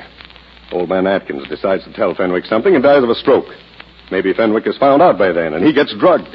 And the little girl in the middle of the whole thing, she... No, I'll get it. Yeah, Barclay speaking. What? Lieutenant, what is it? Sergeant, you know what's going to happen to you, don't you? All right, then. Why didn't you... Yes, we'll see you later. Okay, spell it. An ex-sergeant, who should be nameless, is on duty at Fenwick's house. Where? He posts a guard in the hallway, but none outside while Fenwick sleeps quietly in a room downstairs, a room alone. Come on, get to it, will you? Yeah, I'll get to it. Like somebody got to old Iron Jaw. The window's open. They got him out of there. Huh? He's gone, you hear me? The last guy who knows anything, he's disappeared.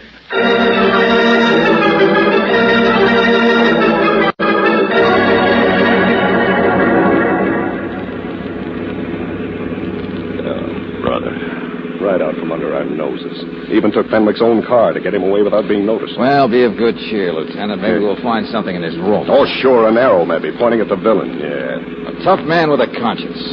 We could use a few more like him. Instead of one less. To think if he'd only known in time, he could have... Hey, wait a minute. Look out, Barclay! What's an accident? Hey, what's going on down there? Come on, only an accident. Keep going, move that car, you're blocking traffic. Oh, George, look at that car.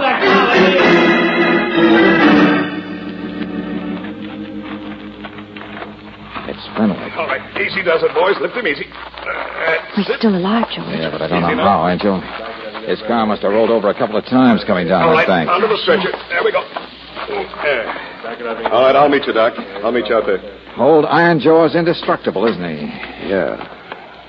Lonely stretch of road. Car sails over a bank. No reason. One occupant in car, Fenwick. Run, Fenwick. Run until dead. Oh, no. Old Iron Jaw just felt good tonight. He just sneaked out for a little pleasure run. By himself. Well, that's what Suderman will want us to think. Just an accident. Skid, maybe. Why, you couldn't go over that bank unless a lot of extra effort was made. Mm-hmm. Well, this time I've got a head start on the maternity department. What do you mean? Well, both other times the crimes were committed hours before we got there. Well, this time there's only been about 15 minutes for my little friend to prepare the delivery of his next alibi. Come on, let's find Suderman.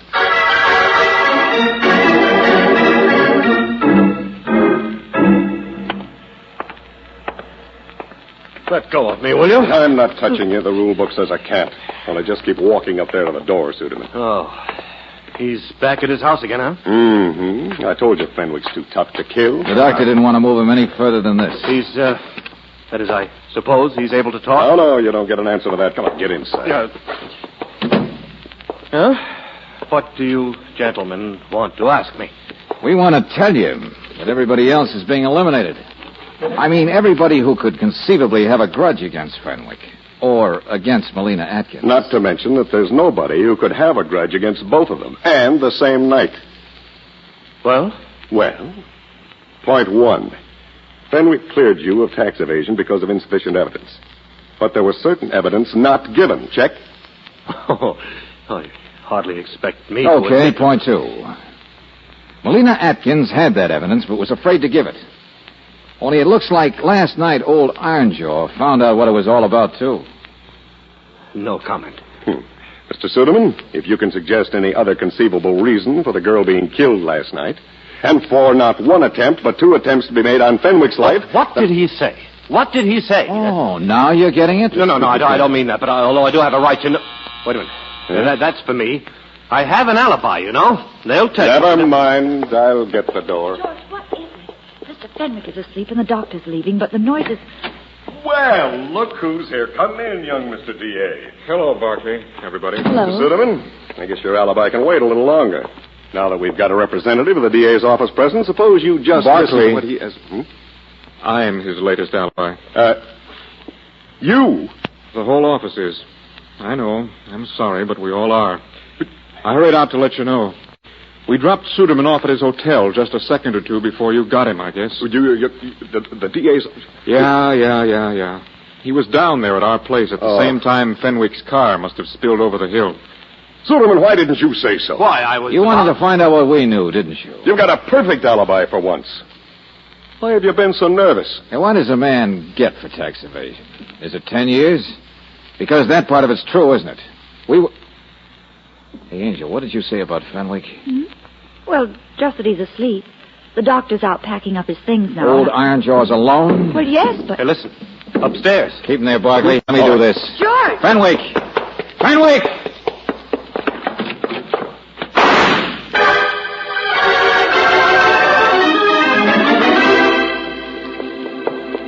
George, what is... Shut that door, Angel. Lock it. Yes, but Doctor... He's all right. So am I. Just dumb, that's all. It had never occurred to us to believe alibis from a guy like Suderman. What? And an automobile crash or drug in a stomach can't be coincidence, accident, so they've got to be murder. Well, all they really were was what happened right now. Fenwick's been trying to commit suicide. Please, Mr. Valentine, please... Sure, you want us to go so you can try it again. No, you hired me. You're stuck with me. Just a minute, Barkley. We're all right. I'm a coward, that's all. A coward. The whole slate wipes clean pretty fast, doesn't it? You swallow some drug and a glass of liquor. Liquor to give you a little courage. Only a noisy policeman comes along to interfere. A coward. And then you sneak out by yourself from downstairs, take your own car, and try to... An old man and a coward. Yeah. What was it? Melina? Yes. Uh-huh. She wasn't what she seemed to be. No. Well, I guess that coin has two sides, Fenwick, doesn't it? One way we looked at, she'd been pressured by Suderman. She was afraid of him. At the worst, maybe she withheld a little evidence. But look at it the other way. Everything that's happened. She was no good. She never was. You mean all of her evidence? It was all a hoax. What? I knew her father. I knew her. I staked everything on her testimony, Valentine. Her testimony, all of it, was very cleverly designed to swell bigger and bigger and then explode. She didn't say anymore. She didn't know anymore. It was a garden path. Designed by a very good friend, Mr. Suderman. And the thing that led you down that garden path. Well, I wondered when you told us in your office that you loved her. Yeah, never mind, Angel. I've written all this down, Mr. Valentine. It's in the mail. Eric Suderman's complicity, my own blindness. All that's necessary for someone else to bring him to trial again. Wait a minute. Suderman must have guessed you'd written it down. That's why he's been so nervous. He must have guessed you were really trying to commit suicide. But if that's the case, then he must have known... Get out of here, Valentine. Please get out of here. Mr. Fenwick, a man doesn't commit suicide just because he's been made a sucker. No. Suderman knows everything. I learned all this from Melina. Then Suderman found me, told me what he knew, and expected that I would keep my mouth closed. It didn't occur to him that I might close my own mouth forever. Suderman knows about you seeing Melina? All of it. I went because I'd been suspecting them and still afraid to admit it. It was around 9 o'clock. I told her I loved her. She laughed at me. I grabbed her. I made her tell. I heard the whole truth for the first time. I seized the lamp. I struck her. She fell to the floor. I ran. But you left something out, didn't you, Fenwick?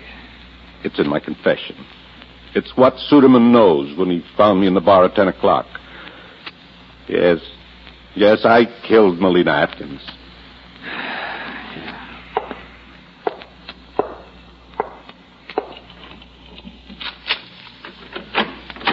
Okay, Barkley, come on in now. You too, Suderman. Hey, what's been going on in here? Hello, Lieutenant. Valentine. I'm rather glad it worked out this way. I can... Just cut it out, Fenwick. Suderman, we've got you for framing false evidence, perjury, maybe tax evasion, too. But you may slip out again. What is this? What's he been saying? Slip out? He will not. I wrote down every single word. Suderman, where were you at 10 o'clock last night? Never mind, I know already. In a bar someplace accusing Fenwick here of murder. Well, how did you know he committed murder? Why, I merely added 2 and 2 and decided a man like Fenwick had done that? How fantastic can you get? Oh, but I've been following him, watching him earlier in the day. No. You were out of town at old man Atkins' place. You had an alibi. Oh, well... In fact, you've got too many alibis, all of them good. Hey, wait a minute. How did he know she was dead? We didn't find her till this morning. Well, I was up there, of course. After it happened, I could tell Fenwick had been there. How could you tell? There wasn't anything in the apartment to indicate anyone beside Melina had been there. But it was just after it... Well, I'd seen him leave. Fenwick struck her with a lamp at 9 o'clock, and then he ran. Now, how could you see him when you've got an alibi that says you were somewhere else 8:30 to 9:30? Too many alibis. No.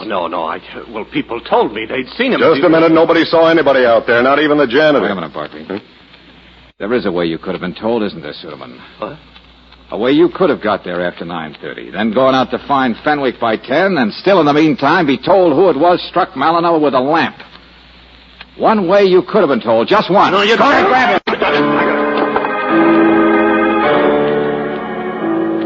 The corpse told you, didn't she? Melina herself. Nursing a bruise, maybe, and telling you what happened. Sure, it was the corpse gave you the idea how to kill 2 birds with 1 stone, to keep them both quiet. All you had to do was add another bruise. The back of the head against the table. So she'd lie there more quietly, Suderman, like a real corpse should.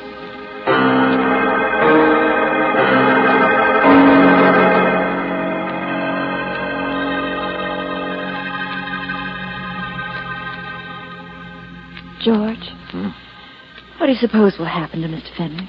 Oh, he'll stand trial for assault, Brooksy, for hitting Melina with that lamp, something like that. He certainly beats himself with his conscience, doesn't he? Old Ironjaw. It was a close call. Well, but, darling, it certainly looked like Suderman was making him run. Run until dead. Yeah. Sometimes you can escape from a Suderman. Fenwick tried to escape from himself. He probably... Oh, come on, Angel.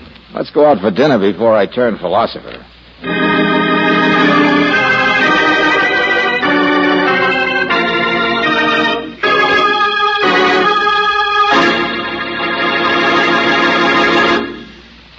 People who know the whims of November weather will be taking a raincoat to the football game next Saturday.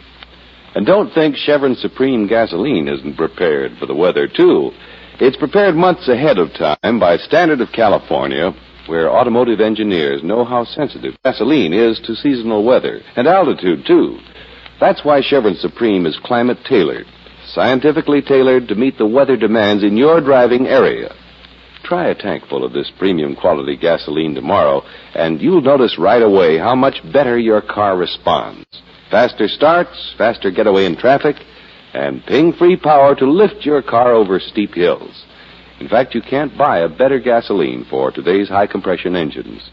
And because it's climate-tailored, count on Chevron Supreme to get the best out of your car every day in the year. Ask for it at standard stations and at independent Chevron gas stations, where they say and mean, we take better care of your car.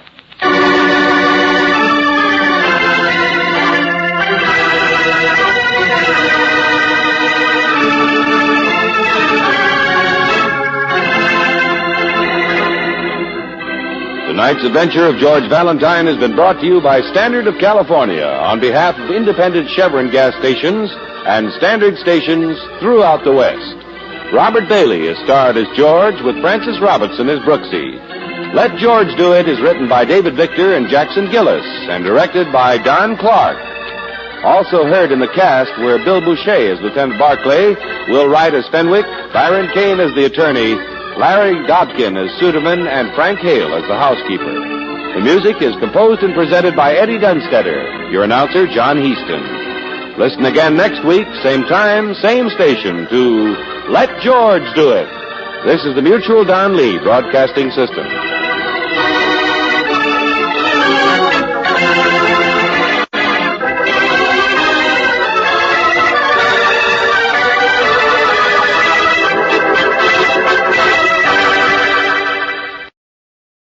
Welcome back. Well, this was the second time in a Let George Do It adventure that I can recall, where one of George's clients has a turn towards suicide. The first time was way back in 1948 with The Perfect Specimen. This was a good episode, a lot of twist here, and another fine episode of Let George Do It. If you're wondering about the substitute police officers who are here instead of Lieutenant Riley, Wally Mayer, who played Lieutenant Riley the last couple of years of his life, was dealing with a serious illness in his lungs that would end up taking his life in 1951 at the age of 43, and actually had a lung removed before he started in the lineup in 1950. Well, anyway, we turn to listener comments. This is Anne, who just happened to catch the episode from a couple weeks ago. Every shot counts. She says, "Hello, Adam. This was so much fun.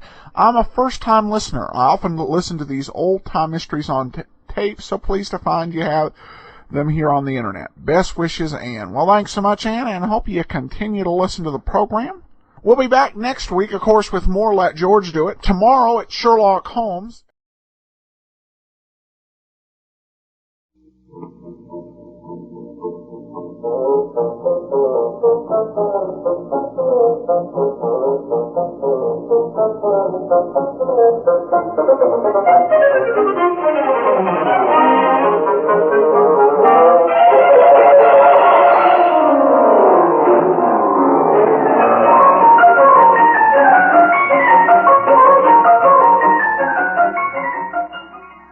Welcome to the Great Detectives of Old Time Radio. From Boise, Idaho, this is your host, Adam Graham.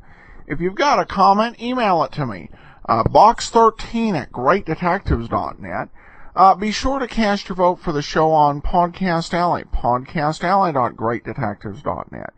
And become one of our friends over on Facebook, facebook.com/Radio Detectives. Well, before we do get started, I do want to encourage you to check out Netflix. Whether you're in the U.S. or Canada, you can enjoy Netflix's ever-expanding list of streaming programs, including such shows as Have Gun Will Travel, Columbo, Monk, and so much more. Go to netflix.greatdetectives.net or netflixca.greatdetectives.net for those of you in Canada, and get your free trial of Netflix. Well, we're going to get into today's episode of Sherlock Holmes. This one is called The Strange Case of the Persecuted Millionaire.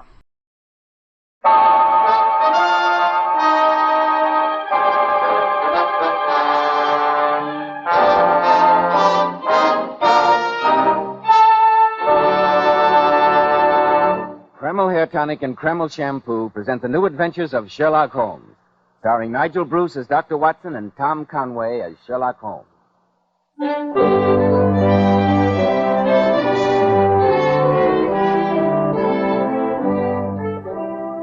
Well, once again, it's time to keep that weekly date with our old friend and genial host, Dr. Watson. I'm sure he's expecting us, so let's join him, shall we? Good evening, Dr. Watson. Good evening, Mr. Bell. As you can see, I'm quite ready for you.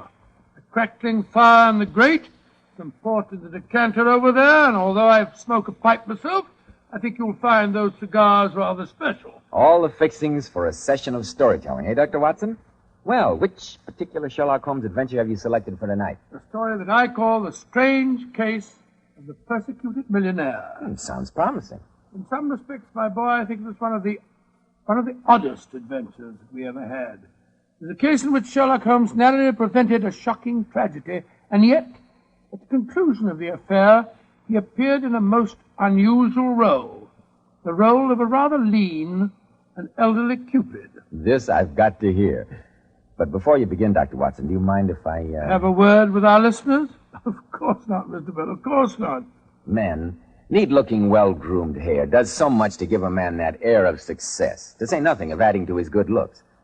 And I'm sure you'll be interested in hearing more about this modern trend in hair grooming, which has become such a nationwide favorite.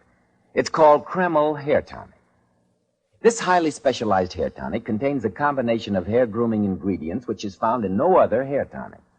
Yes, that's exactly why Kramer gives a man's hair such a natural, well-groomed look and keeps it in place longer, keeps every lock in perfect order from morning till night. Yet Kramer never gives hair that cheap, greasy, patent leather look. Kramer keeps hair looking mighty handsome with a rich, healthy-looking luster, yet it always feels and looks so clean on your hair and scalp. Men, if you aren't already using a hair tonic, try Kramer. If you're using some other hair dressing, change to Kramer. Just see if your hair doesn't look much better than it ever did before. Better groomed, better looking. Kreml, Kramer Hair Tonic. Now, Dr. Watson, I want to hear about the strange case of the Persecuted Millionaire. Well, Mr. Bell, that adventure began in Baker Street on a gray November day at the turn of the century. Sherlock Holmes and I had just finished our lunch, I remember, and were sitting each side of a blazing fire, just like you and I are tonight. The great man, his feet thrust out before him, was lying back in his chair, his long, thin hands locked behind his head, and a curved pipe jutting out the corner of his mouth was emitting great clouds of gray-blue smoke. After a few moments, I noticed that he was gazing at my boots with very marked attention. But why Turkish, Watson? The boots are English. I got 'em at Latimer's in Oxford Street. And not the boots, the bath. Why the relaxing and expensive Turkish bath rather than the invigorating homemade article? Oh, because for the last few days I've been having some nasty twinges of rheumatism. By the way, I'm sure the connection between my boots and a Turkish bath is perfectly obvious to you, Holmes, but I'm completely mystified. You're in the habit of doing up your boots in a certain way. I observe that on this occasion they're tied in a double bow. You have, therefore, had them off. Who has retied them? A bootmaker or the boy at the Turkish bath? But your boots are nearly new. Then what remains? The bath. Absurdly simple, isn't it? When you explain it. Come in. Yes, Mrs. Hudson. It's a note for you, Mr. Holmes. A messenger boy just brought it. Thank you, Mrs. Hudson. Who's it from, Holmes? I swear that only reigning royalty can be as presumptuous as an American businessman. Read it for yourself. I shall be at your lodgings at 2 tomorrow. Be there. And it's signed John V. Harden. Be there. Huh. Sounds an extremely arrogant fellow. What makes you think that he's an American? The use of the initial for the middle name is peculiar to that country. Oh. By Joe, it's nearly 2 o'clock now, Holmes. Yes. Let's see what we can find out about the gentleman. Where's that Encyclopedia of American Biography? Ah, here it is. H.A. Hanley, Hanson, Harden. Here's our man, Watson. John Vincent Harden. What does it say about him? Born in Chicago, 45 years old, unmarried. Chiefly noted for his tremendous tobacco interests and his addiction to fishing. It's an odd combination. And this is odder. He made his professional debut as a violinist 30 years ago. A millionaire musician. Ah, that must be him now. Yes, there's a most impressive broom and pair outside. Then, since my client is a violinist, I think I'll welcome him appropriately. Hand me my instrument, will you, old chap? Holmes? Funny way to start a business interview, I must say. Mr. Harden sounds like an aggressive man. And music hath charms to soothe.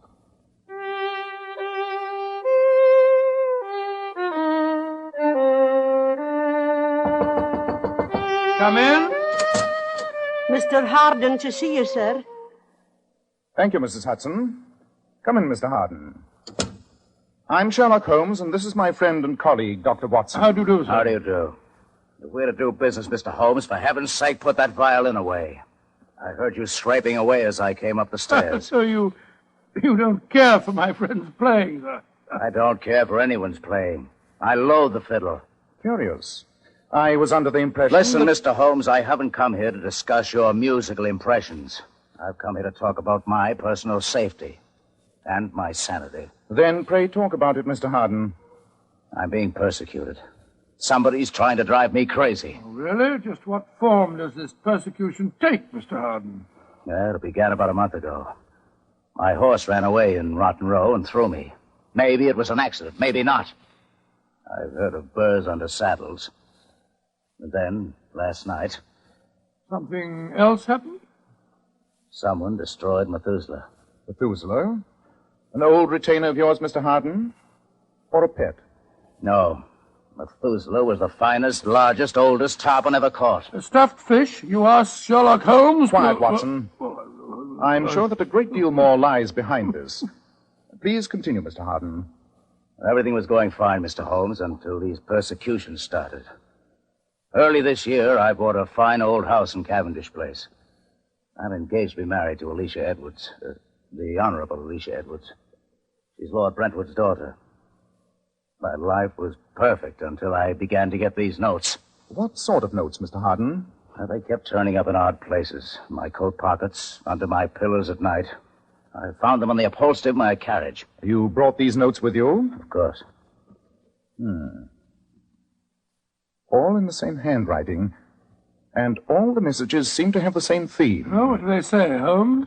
The first one says, "You thought he had no one to avenge him, didn't you?" And this one says, "You murdered him. You will pay for it." And this is curious. "It will have blood. They say blood will have blood." That quotation is from Macbeth.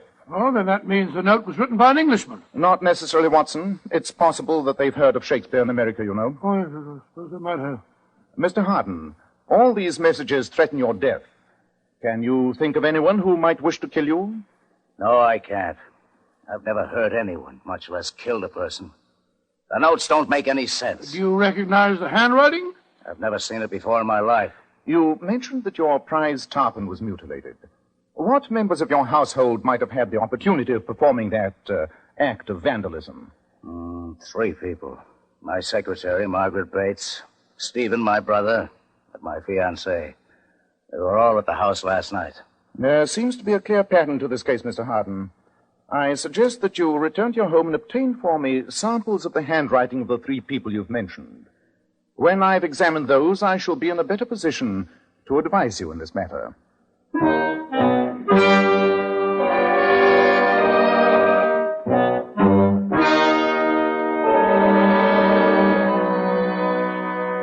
Holmes, you've spent 3 hours with a magnifying glass and those samples of handwriting that Mr. Harden brought back. Have you found the clue? Nothing positive, Watson. It's quite curious. The handwriting of the threatening note seems to be that of a male with an American education. Oh, why do you say that? Observe this note. "Who dies unavenged can never sleep with honor." You'll notice that honor is spelt without a U. That's the American way. Then that means that his fiancée didn't write him. She might have deliberately spelt it that way to remove suspicion from herself. No, I'm afraid these samples prove nothing. Then we're no nearer finding out who was responsible. Well, at least we've ruled out an obvious possibility. Come in. Yes, Mrs. Hudson. It's a telegram, Mr. Holmes. Thank you. Yes, sir. Better get your coat and hat, Watson. It's from Mr. Harden? Yes. He says, "A worse blow has fallen. Come at once."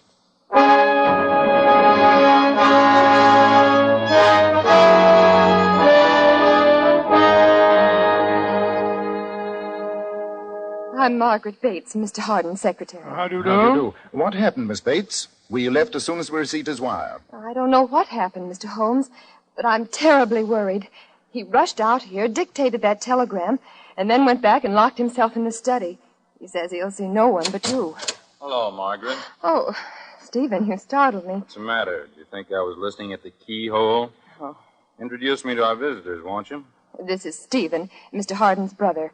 Mr. Sherlock Holmes and Dr. Watson. How do you do? Sherlock Holmes and his friend, huh? I've heard about you. Don't tell me Brother John has fallen foul of the law. No, sir. He needs its protection, I fear.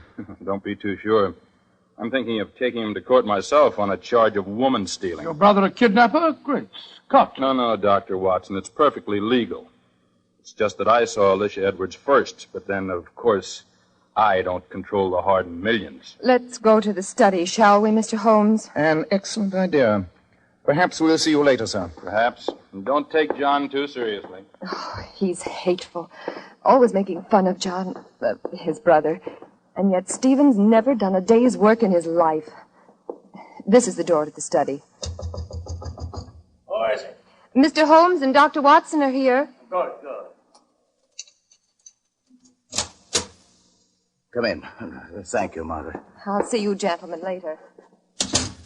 What form did the new attack take, Mr. Harden? This time it's theft. My safe was rifled last night. What was stolen, sir? An extremely valuable document. It was the key to my agreement with the British Tobacco Trust. The loss of the paper will represent $1 million to me. But that isn't what upsets me most. Money I can afford to lose, but my sanity is more valuable. In the safe, I found another note, Holmes. May I see it, please? Here. The coffin is made, the funeral parlor is ready, the time is ripe.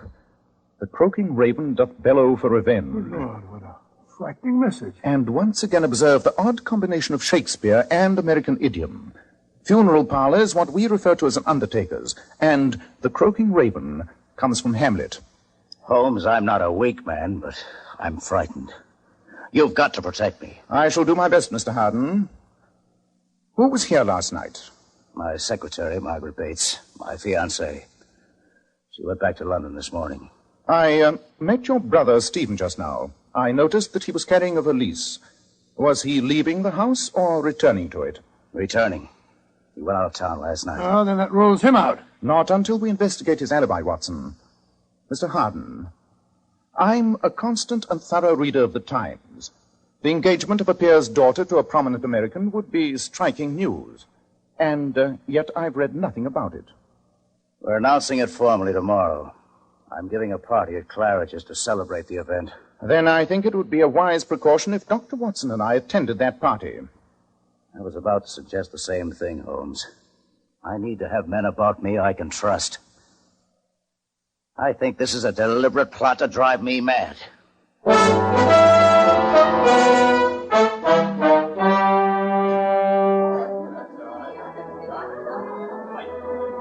Holmes, Dr. Watson, I want you to meet my fiancée, Miss Alicia Edwards. Alicia, my dear. Yes, John.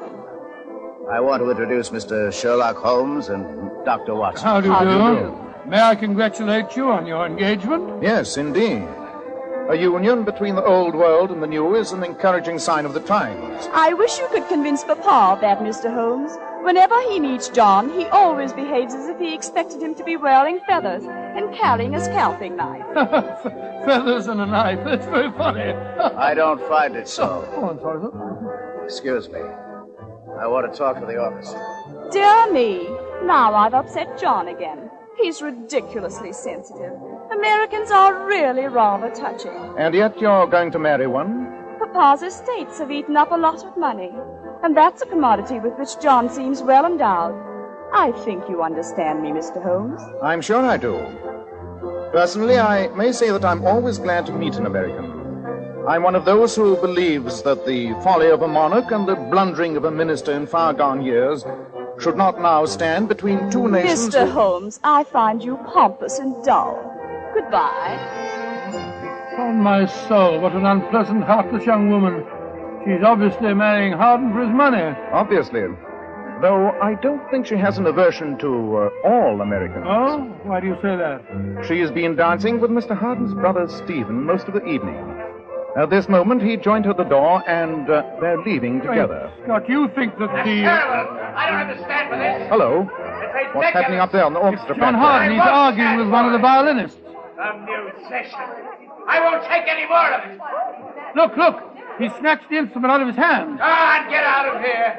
You're not fit to fiddle at an Irish wake. Out with you. The rest of you, go on, play. Holmes, he's behaving like a madman. He's rushing after the musician and brandishing the violin as if he's going to brain him with it. Yes, Watson. But that quarrel with the violinist was not a totally sane act. If the anonymous correspondent's motive is to undermine Hardin's reason, he may be succeeding. But who has a motive? Might be the brother, Stephen. He's obviously jealous of the girl, and he probably is next in line for the Hardin millions. But I checked his alibi for last night. He was out of town. Stop the music! Stop playing! What the devil's wrong now? Holmes. Holmes, where are you? Here I am, Mr. Hardin. Well, come with me at once. What's wrong, sir? It's Alicia. I found her in the corridor. She's been strangled.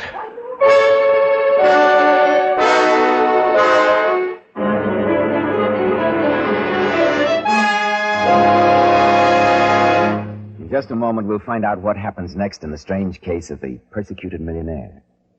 Hair specialists constantly advise us to take better care of the hair we've got. And men, don't forget that if you want your hair handsome and healthy looking, one of the first requirements is a hygienic scalp. So why settle for just any hairdressing when you can enjoy the extra advantages of this highly specialized Kreml hair tonic? Kreml contains a unique combination of hair grooming ingredients which is found in no other hair preparation. It keeps hair attractively groomed at all times, looking so neat and orderly. But Kreml does lots more than keep hair looking handsome. A Kreml massage stimulates circulation right in the surface of your scalp and leaves your scalp feeling so alive and invigorated, as fresh as a daisy. At the same time, Kreml removes dandruff flakes. It's excellent to lubricate a dry scalp. And if your hair is so dry that it breaks and falls when you comb it, Kreml actually helps condition the hair, in that it makes it feel softer, more pliable. So men, take better care of the hair you've got. Buy a bottle of Kreml at any drug counter. Ask for an application at your barber shop. Use Kreml daily for better groomed hair, for a more hygienic scalp. Kreml, Kreml Hair Tonic.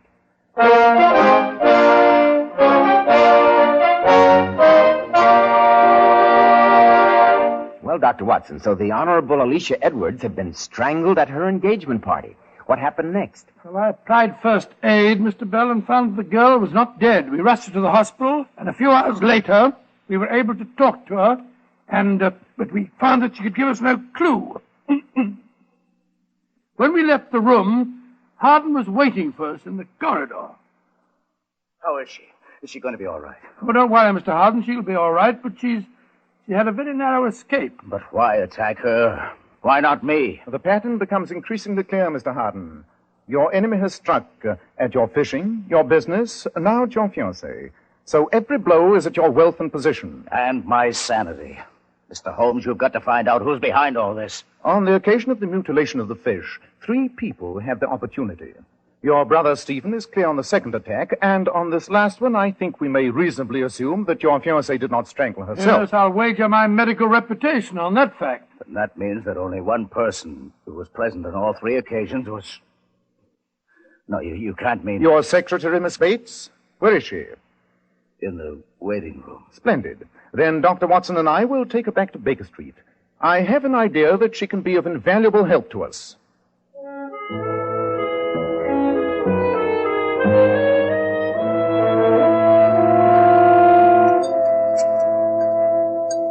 A little more tea, Miss Bates?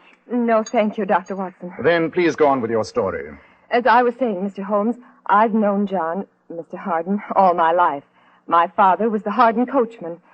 And as I grew up, I thought John Vincent Hardin was the most wonderful man in the world. Well, I imagine that he was quite different then, my dear. Very different. He was young and romantic, and he loved music. He took violin lessons, and it turned out that he was a prodigy. I understand that he made his professional debut at the age of 13. Yes, Mr. Holmes. I was only a little girl then. But he used to tell me that he wasn't John Vincent Hardin, the heir to the tobacco millions. He was Giovanni Vincenti, the great violinist. Giovanni Vincenti? Odd. Pray continue, Miss Bates. For 5 years, it seemed that he would be a great musician. Then, on his 18th birthday, his father gave him a lecture on his family obligations, told him that it was his duty to go into the business. John broke his violin across his knee, Mr. Holmes, and he's never played since. Miss Bates, I don't need to be a detective to deduce that you love him. Of course I do. Or at least, I love Giovanni Vincenti. And maybe he's still there. Somehow. Somewhere. Of course! I've been an idiot. A numbskull. What do you mean, Holmes? The case is solved. Come, Miss Bates. We must return to Mr. Harden as fast as we can. I only hope we're not too late.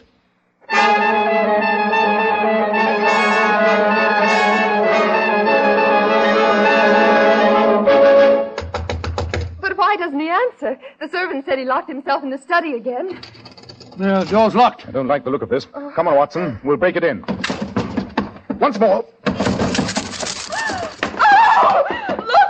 lying crumpled over his desk. There's a revolver beside him, Holmes. Miss Bates, please leave us. My friend's a doctor. He'll take care of him. He's only wounded. Yes, it's just grazed his scalp. Oh, thank heavens.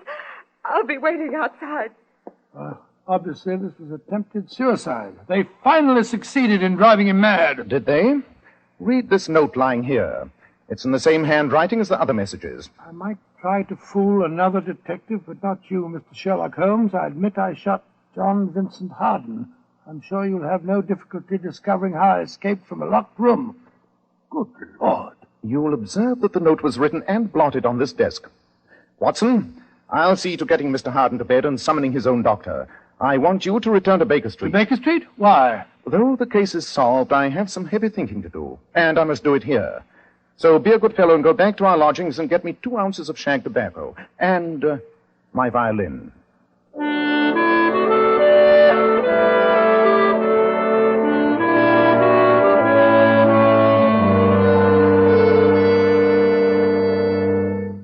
How are you feeling now, Mr. Harden? Weak, Holmes. But I'm all right. You still can't remember anything, sir? No, I felt half out of my mind since that attack was made on Alicia. They told me she'd be all right. I do faintly remember coming home from the hospital and locking myself in the study. Oh, the rest is a blank. What did happen, Mr. Holmes? I'll give you the complete answer very shortly, Mr. Harden. Come on, Watson. Very well. Try and rest, Mr. Harden. You've been through quite an ordeal. I'll try, Doctor.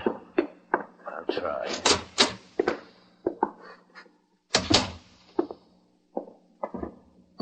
Holmes, you left your violin in Harden's room. Did you mean to? I meant to. And in the meanwhile, we must talk more seriously to Miss Bates. Well, she's down here in the sitting room. Yes. Yes, I have. And Brother Stevens you with to be the her. first to know the good news, Margaret. And may we inquire what the good news is, sir? Oh, didn't see you fellas coming down the stairs. Well, there's no reason why you shouldn't hear it, too. I've just come from the hospital. Alicia's broken off her engagement to John. She's going to marry me. Indeed. My congratulations. Yes, sir, but I suggest you don't tell your brother the news. He's a very sick man. Oh, I won't. Now, if you'll excuse me, I'm going to celebrate. From the sparkle in your eye, Miss Bates, I can see that you're just as excited as Stevens is. Of course I am. But tell me, Mr. Holmes, have you found out who attacked John? Yes, Miss Bates.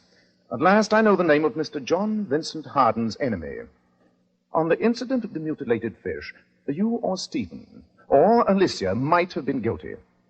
On the stolen document, you or Alicia. And on the attack on that lady, you or Stephen, which seemed to leave only you. But I was having tea with both of you in Baker Street when John was shot. Precisely. As perfect an alibi as I've ever known. Then no one person was responsible. There must have been accomplices. No, Watson. Oh, sir. Remember another fact. The note, supposedly written after the attempted murder, was blotted at the very desk which the wounded man was slumped over. Isn't it clear? Frankly, no. The persecutor and the would-be murderer of John Vincent Harden is Giovanni Vincenti. But they're one and the same man. Miss Bates told us so. They were the same man. But Harden forced the dominant part of his character into annihilation. When he destroyed his violin, he thought he had destroyed Giovanni Vincenti. But his alter ego was still dormant. Yes. And after the shock of the riding accident in Rotten Row, Giovanni Vincenti emerged, hunting for revenge. You mean that poor John really has a dual personality, Mr. Holmes? Yes, my dear. No one person seemed to have the opportunity of committing all the attacks. But we left one person off our list. John Vincent Harden himself. But why, Holmes? For heaven's sake, why? Giovanni Vincenti struck at the fish, the document, and at the fiancée. All symbols of what Harden had gained for himself. Finally, he attacked Harden's life. But, Mr. Holmes, what will happen now? He's out of his mind. They won't send him to an asylum, will they? I think not, Miss Bates. There's a possibility that this second shock, this self-inflicted wound on the skull, may cure him. Don't you agree, Watson? Yes, I do. It's perfectly possible there'll be a complete reintegration of personality. Listen. It's John, and he hasn't touched a violin for ages. So that's why you left your violin in his room, Holmes? Exactly. Now, Giovanni Vincenti and John Vincent Harden are again one man, one whole and sound man. I trust he may create a new life for himself. And I'm convinced that he has here the woman who will help him.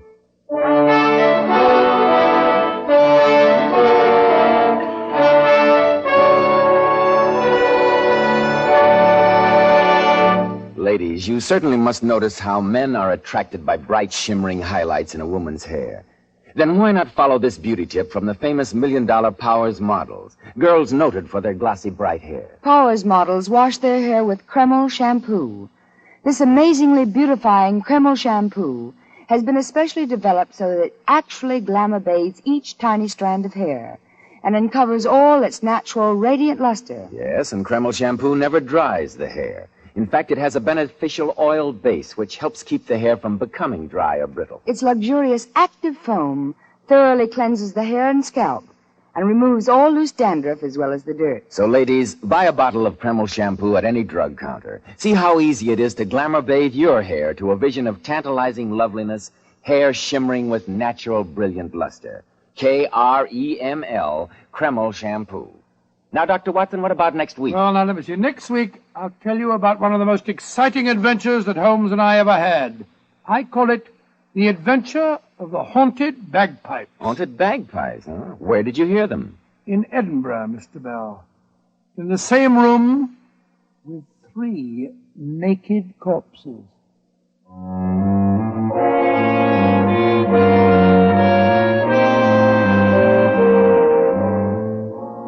Tonight's Sherlock Holmes adventure was suggested by an incident in Sir Arthur Conan Doyle's story, The Solitary Cyclist.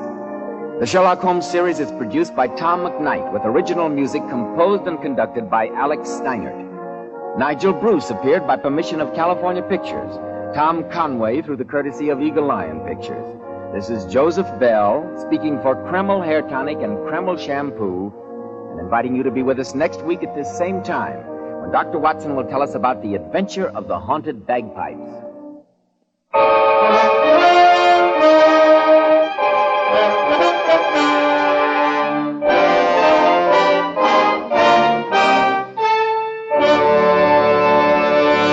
This is Boy Scout Week. Let's all back our scouts and their themes. Scouts of the world, building for tomorrow. This is ABC, the American Broadcasting Company. Welcome back. Well, this was a good episode. A little bit more psychoanalysis and psychology than we normally see in a Holmes episode, but still altogether fairly enjoyable. We do have one comment, actually, from over on Podcast Alley. Sir Flanagan says, love the shows, keep my mind working. Well, thanks so much. Appreciate it. Glad to be of assistance. Remember, you can cast your vote for the show on Podcast Alley once a month, and we encourage you to do so. And this month, we're counting up as to who your favorite detectives that we're doing right now are. So be sure to cast your vote at podcastalley.greatdetectives.net. Well, that'll do it for now. We'll be back tomorrow with yours truly, Johnny Dollar. Well, before we do get started with today's show, I do want to encourage you, as you make your travel plans for the summer and the rest of the year, remember one name, JohnnyDollarAir.com. JohnnyDollarAir.com is powered by Priceline, so you can either name your own price on hotels, rental cars, airline tickets, cruises, and even more, or you can choose from published fares. And you help to support the great detectives of old-time radio with every purchase. So when you're making your travel plans, go to JohnnyDollarAir.com first. Now let's get into today's episode, The month-end raid matter. From Hollywood, it's time now for Edmund O'Brien as Johnny Dollar. Lieutenant Arneson, Dollar. You can come down any time you want to. I'm still at the hospital. Thanks, Lieutenant. How's the driver? He's not going to leave either. The doctors doubt they can bring him around for a statement. Oh? What about the loss? Has the amount been figured out yet? Pretty close, almost $250,000. I don't suppose there's a chance, but was any of it marked or listed by serial number? Very little of it. You'd better come down. If the driver does regain consciousness, we may get something. If he doesn't, we'll be starting pretty much in the dark. I guess both of us have done that before. All right, Lieutenant Anderson. I'll be right down.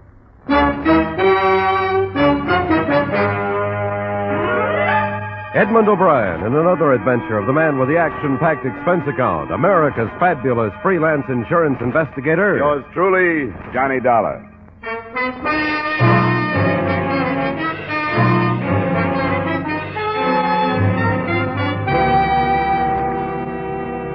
Expense account submitted by Special Investigator Johnny Dollar to Home Office, Columbia All Risk Insurance Company, Hartford, Connecticut.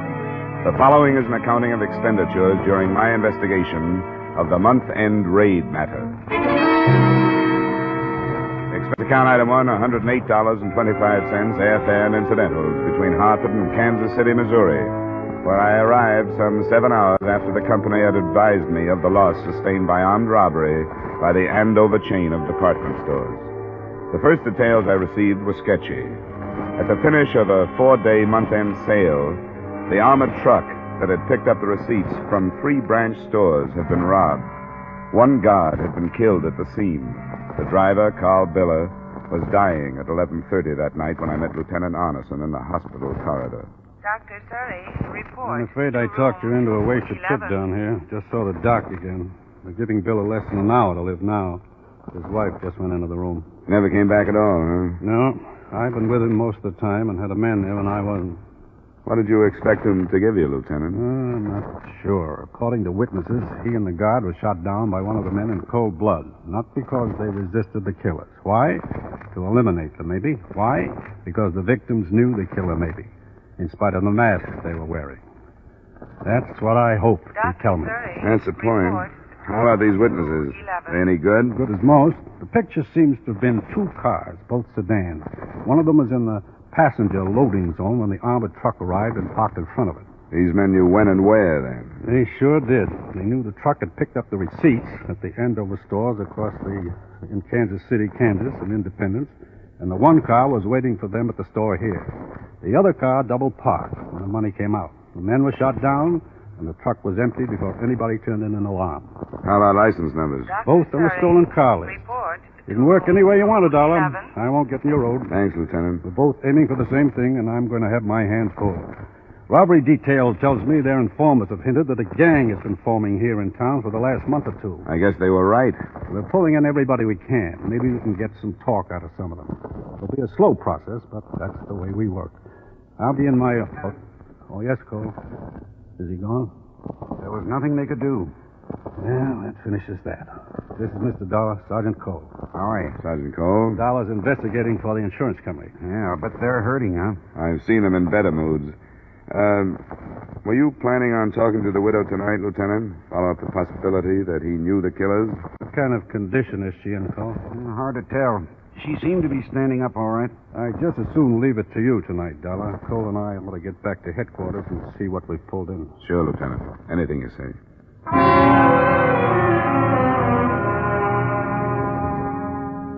A short time later, a white-sheeted figure was rolled out of the Biller room, followed in a couple of minutes by Mrs. Biller, a plain, lumpy woman in her 40s. In silence, she followed me into an empty waiting room a few yards down the corridor. I want to go home. I've been here all day and I'm tired. I can certainly understand that, Mrs. Biller, and I won't keep you long. This may seem like a strange question under the circumstances, but do you think there could have been anything personal connected with your husband's death? Personal? We're looking for a valid reason for Mr. Biller and the other men being shot down the way they were. What are you talking about? I wouldn't he get shot. It didn't surprise me. He was always with a lot of money, and I told him he'd get shot someday. There was no apparent reason, Mrs. Biller. They weren't given time to try to protect the money. They didn't draw their guns. Private guards worked under orders to surrender as a rule, but they weren't given a chance. They were met on the sidewalk and killed without a word. I haven't been thinking about anything like that all day long. I've been wondering what would happen if he died. Now he has. And here I am with the house still not paid for and no money. I just have to face it. He's dead, and that's all there is to it. You'd want to help us find the man who killed him if you could, wouldn't you? How could I help you do that? He and the other man could have been killed because they knew the man who killed them. How could anything like that be? Why should Carl know anybody like that? We don't know that he did. We only wonder. And I read the papers. How could he know anybody when they were all wearing masks? That could mean that he knew them very well. Well enough to recognize them in spite of the masks. Don't you see what I mean, Mrs. Biller? I can't think. You couldn't expect me to think after a day like this has been. I don't know what to say. I'm all mixed up now. I understand, Mrs. Biller. I won't bother you any more tonight. What we want to know is if somebody who knew your husband and knew quite a lot about his job could have been responsible for his death and the robbery. We'll talk to you about it again. Maybe tomorrow.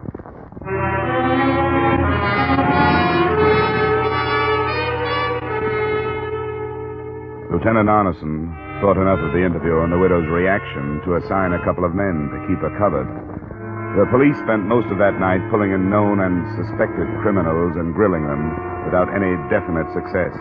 The next morning, I was in the lieutenant's office while he was waiting for one of his informers to be brought in. Nothing on the missing cars yet, Dollar, but I'm dead certain they haven't got out of town. We had it sewed up in a hurry. I put another man on a biller angle, too, looking into his habits and friends, but staying away from his wife. We'll save her for you. Thanks a lot. I thought you'd like her. Here's the count, Lieutenant. Yeah, come on in, Emil. This is Emil Ordorff, sometimes called the Count. Sit down, Emil. Emil and I have known one another for a long time, haven't we, Emil? I owe the lieutenant a deep debt of gratitude. We get along. Emil, this man's working for the insurance company that covered the missing money. You can trust him. You say so. What else? What's going on in town, Emil? What does the crowd say about this heist? They don't say very little. They don't like this. These are foreigners who do this. From where? Chicago. The crowd don't like this. Doesn't look like a foreign job to me. They knew just where that armored truck would be and were waiting for it. How would outsiders get information like that? Who are these foreigners and where are they? Where they are, I don't know. Who? I hear only some names that are nothing. One is Pinky. One other is Ross. First name or last? Only Ross. Other is Shorty. Other is the Nick. Who their other names are, nobody knows. He's not much, Lieutenant, but I am only a man. Anything more, Johnny? Yeah. Do you know if they're still here in Kansas City? How do I know that? So I, from the crowd, am the only one who knows where they are? Then I am shot too?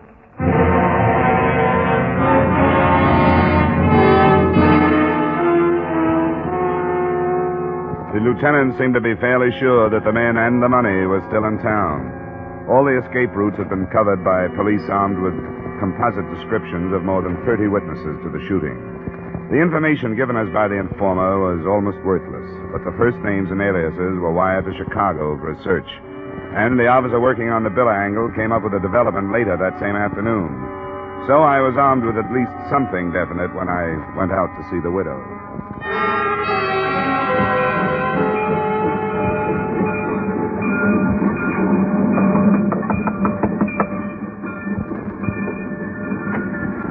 Hello, Mrs. Biller. Hello. Hope you're feeling better today. Some ways I do, some ways I don't. You can come in. Thank you. Mrs. Biller, I learned some things this afternoon that I hope you've been thinking about. What? Your husband and this woman named Betty Clare. I was going to tell you. What do you know about it? She's married to a man who just got out of prison. I was going to tell you. I knew she'd get him into trouble sooner or later. I did all I could to get him away from her. Even wrote a letter to the bonding company that she was nobody to be hanging around somebody with Carl's word. He saw her after her husband was paroled? Oh, not so much, I guess. But the husband was away sometimes. I don't know. Guess Carl went to see her some then. You must have thought of her when I talked to you last night. I did. There's no use lying. Why didn't you mention her? I don't know. Maybe I was ashamed of having a husband some other woman could keep a hold on until she got him killed. And you think their association was one where he would have told her details about his job? Yes. Now you'll admit that you think she had something to do with the robbery. Yes. Because Carl didn't come home night before last. I don't know where he was. But he came here in the morning to change into his uniform, then he left. That was the morning he was killed. Did you ask him where he'd been? No. I got over doing that quite a while ago. Has she been arrested? Not yet. Lieutenant Arneson is waiting for me. We wanted to get what you had to say before we talked to her. Do you have anything more? No. Except I hope she gets hurt as much as she's made me get hurt. I think that's all then, Mrs. Bunn. Sorry you didn't mention this last night. Hope we aren't too late now.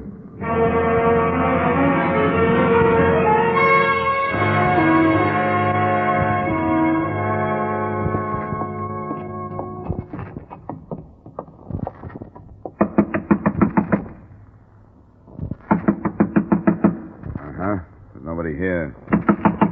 You in there! Open up! Spring lock. Huh? You've got the key. Let's get over to the side. You never know.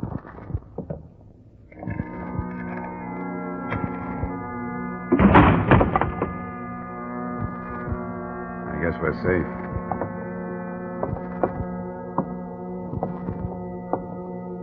Betty Clare. She's been choked to death.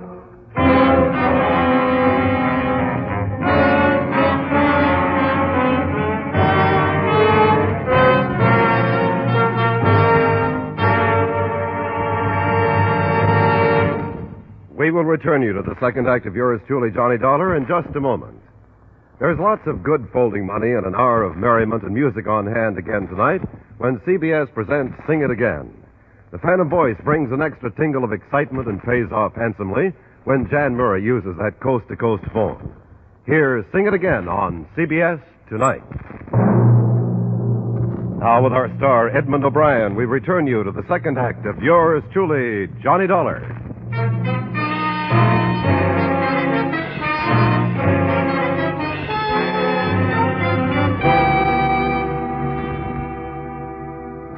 Betty Clare had been strangled, obviously by a pair of hands.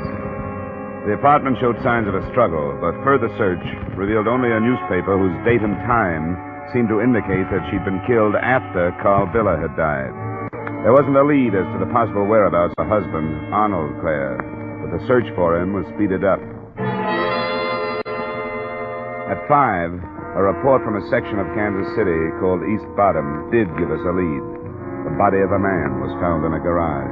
He'd been shot to death, and in his pocket was a receipt for an insured parcel post package.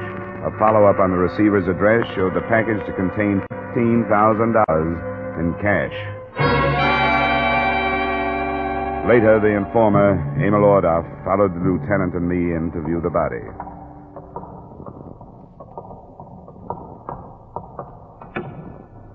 Okay, Charlie.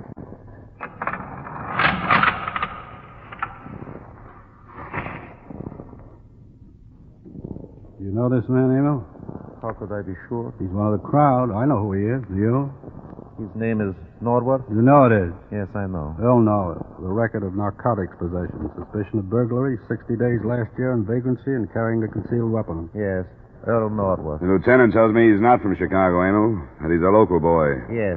You still say the Andover job was pulled by Chicago men? This is what I think, what the talk is. I also told Dollar that I never could really trust you, Emil. There was always a chance somebody might buy you into bringing me false information. Oh, no. Couldn't somebody who just made a $200,000 haul buy you into it, Emil? Oh, no. Money's not going to do you any good if I find out you aren't leveling with me. I got about 4 charges I can bring against you. They send you up for quite a while. I owe you deep gratitude.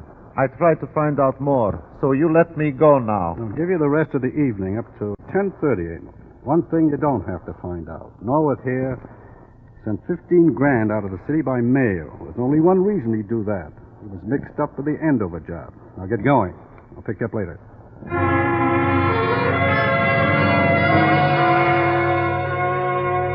The 2 additional killings, possibly linked to the robbery, set Kansas City's underworld and police force spinning. Every officer in town was put on duty until further notice. By 8, the tanks were filled with hoodlums, while the streets and hangouts were strangely empty and silent. At 9 o'clock, it seemed that things started to break. A known associate of Arnold Clare was picked up and brought to the lieutenant's office. Sure, I know Arnold. I was in prison with him. I met his wife the other night, but I don't know anything about the Andover job. Where were you the morning it was pulled? Listen, I got alibis to prove I wasn't mixed up in nothing. What about Arnold Clare? As far as I know, he was going straight. That's what he told me, anyway. We've got Clare linked up pretty close. We know his wife was running around with the driver of that armored truck. That would give Clare access to the information he'd need. Well, I can't help what his wife was up to. He told me he was going straight. Said he was looking for a job. When did he say that? Last time I saw him, the other night when I met his wife. Tuesday it was. Tuesday night? Yeah. Robbery came off Wednesday morning. And you were with Clare and his wife Tuesday night. That's right. I tell you, I don't think he had nothing to do with it. How late were you with him? Oh, must have been 1:30, 2 in the morning. And Betty Clare was there all the time? That's right. Doesn't jive with Mrs. Biller's story, Lieutenant. Look, I'm telling the truth. I got no reason to lie. How about proof? Is anyone else there? Yeah, somebody else was there. We ordered some liquor sometime around midnight. The boy from the liquor store brought it up. I forgot the name of the place, but I can show you. Mrs. Biller said her husband was with Betty Clare the night before the robbery. That ain't true. Nobody was with her but Arnold and me. I'll take you to that liquor store. And she was killed yesterday, the day after Biller died. What? Who was killed? Are you sure Biller wasn't with you and Betty Clare and her husband? You're telling me Betty Clare is dead? You know she is. Strangled. Now tell us why. Wait a minute. I didn't know anything about it. I swear I didn't. I'll tell you where Arnold is to prove I didn't know. What kind of proof is that? I didn't know. I swear I didn't. He didn't tell me. He said there was too much heat on from the Andover job. And he didn't have an alibi for the whole morning. He said he wanted to stay out of sight for a while. Sure. To make himself look innocent, I suppose. I don't care what you think. That's what he told me, and that's all. But if his wife has been killed, I don't want to have nothing more to do with him. That's a real double cross to get me mixed up in anything like that. I'm through with him. Where is he? There's a shack out by the edge of town near the river. I've been taking food to him. Let's get started. Lieutenant means you, Stone. Now, look, you ain't gonna make me go with you. Ain't it enough I tell you where he is? You're the first real live hunk of progress we've had. We want to hang on to you. Come on. He'll kill me if he gets a chance. We'll try and see that he doesn't get one. Lieutenant. Yes, Cole. Bad news. They caught up with Emil Ordoff. He's dead? Yeah, the report just came in. Well, that's too bad. He's a good, honest steward, and I'm going to miss him. Is it better stop, don't you think? The town is really hot. I can't remember it ever being this hot.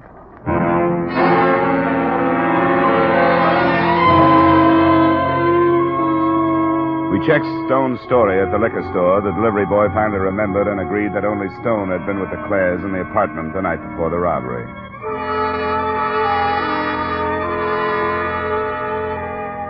"20 minutes later, with headlights out, our car pulled up on a dirt road. The shack Stone pointed out was screened by a stand of willows on the riverbank. One small window showed some light from inside. Wait a minute. I ain't going in there. You can't make me. Come on. He'll kill me. No, he won't, Stone. Let's go. I tell you, he'll kill me.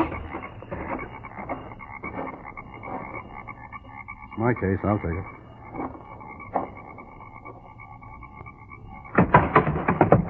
Stay where you are, Claire. Who you? Stone. Stay in the chair. Lieutenant Arneson, homicide.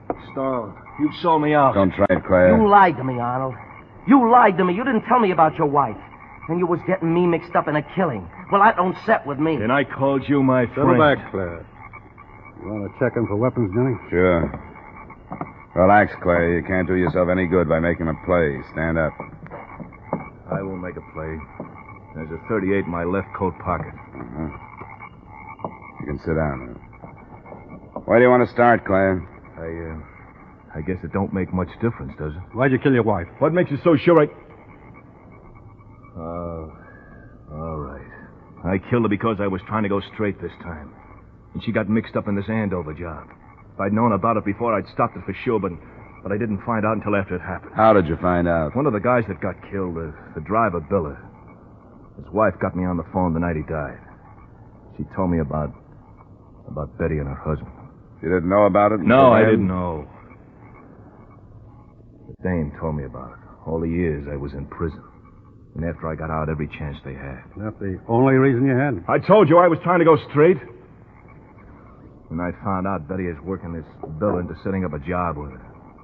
She was doing it to get rid of me again. She knew the board would take my parole away no matter what I said. Mrs. Biller told you all this? Her husband talked about it before he died. You're a stupid fool. Sure I am, sure, but I couldn't help it. I went crazy. Betty wasn't at home when I found out. I guess I drank a lot and thought about it. And when she came home, I just grabbed her. I couldn't help it. I knew I was killing her. I couldn't stop. You know something? I don't care. That's the spirit. What about the Andover job? How much do you know about that? I know one guy that was in on it, and I'll finger him for you. I'll finger him. I'll see some of them take the same trip I'm taking.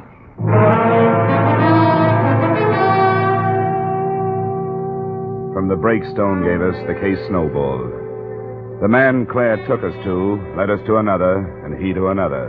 It went that way until 4:30, when all that remained were the men from Chicago we'd heard of earlier. They were holed up in a house together, and one of them, Ross Degnan, had been the killer during the job. He'd killed for no reason, except that he'd been under the influence of narcotics. Dawn was just beginning to break when the stakeout was drawn around the house. Got to move faster than I wanted to. One of the men who got here before we did says he heard a phone ringing in the house. They've been tipped then. Probably. Sergeant Cole? Ready to go, Lieutenant? I think so. You cover me with a Thompson from the driveway, near the porch there. Yeah. You aren't forgetting those sawed-off shotguns, are you? Not going to get within range. Not me. I'll try to call them out from the street. Wait. Car starting. Where is it? The garage. It got into the garage. The garage! You men in the back! Cover the garage! Watch it. Here they come. Thompson, Cole, use it! Get the driver!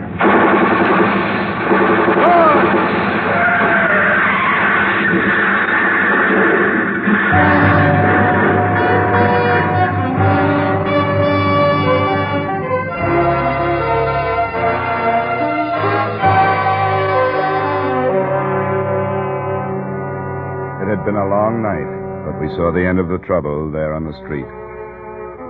What the Chicago men had with them and stolen money brought the recovery up to within $2,000 of the original amount.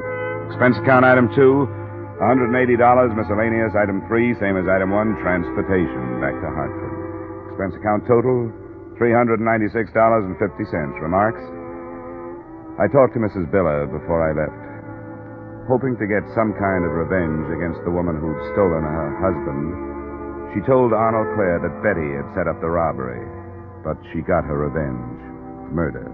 And the company owes her a deep debt of gratitude, because when that broke, the whole thing broke. Yours truly, Johnny Dollar.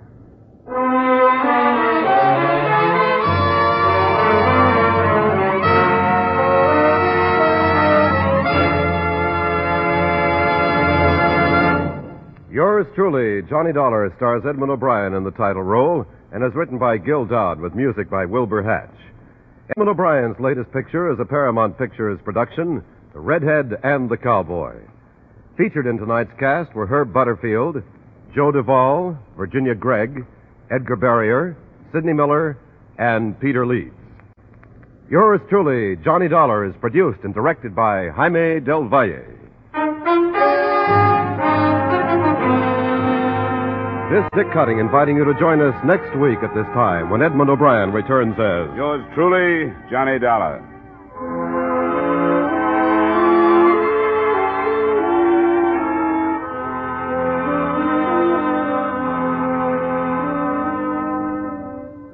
Do you know that there's one fire in an American home every 20 seconds? That fires kill 11,000 people every year? Staggering, isn't it? 90% of fires in the home start through carelessness. Be careful with matches and keep them out of the reach of children. And if you're a careless smoker, don't smoke in bed or discard lighted cigarettes thoughtlessly. Don't gamble with fire. The odds are against you. Stay tuned now for 5 minutes of the latest news.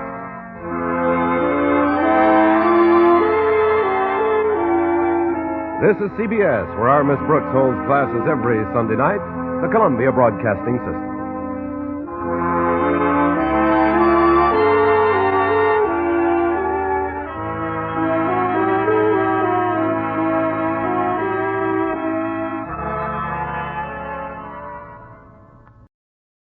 Welcome back. Well, I think the writers here kind of were struggling with the way CBS redid the program. The way that they changed it, they basically took 5 minutes out of the show to be filled by news in the half-hour slot. So these last couple of weeks' programs have been shorter, and I think that they've ended up being seemed a bit rushed. So it'll be interesting to see how they are able to develop and adjust if there's more of a sense of coming to peace with the 25-minute time frame. Well, now we turn to our listener feedback and comments. We have a comment here from Smitty, who writes in, "I love your Dragnet the best, and also Box 13, Jeff Regan, and Johnny Dollar. Prefer Bob Bailey, although in the role of Johnny Dollar. Your commentaries are sometimes a bit long, but still very entertaining. I grew up with old radio in the late 40s and 50s, and yes, I'm a baby boomer." Well, thanks so much. We have another comment, a nice email from David Gallagher. This is David Gallagher, author of both the Johnny Dollar and Box 13 graphic novels. I just wanted to take a moment to let you know how much I love the show and the iPhone app. Really, it is remarkable fun unwinding with the shows as I settle in for the night. Keep up the great work. Well, thanks so much, David. Much appreciated, and good luck on continued success in your writing career. And we have just a couple more comments off Podcast Alley. I love this podcast, says Murphy. And love the show, says BFK 1940. Well, thanks so much for your kind comments and support, and I do encourage everybody, cast your vote for the show on Podcast Alley, podcastalley.greatdetectives.net, and be sure to follow us over on Twitter at Radio Detectives. And remember, when you vote on Podcast Alley, just to be sure to mention what your favorite show is, of the ones we're currently running. But from Boise, Idaho, this is your host, Adam Graham, signing off.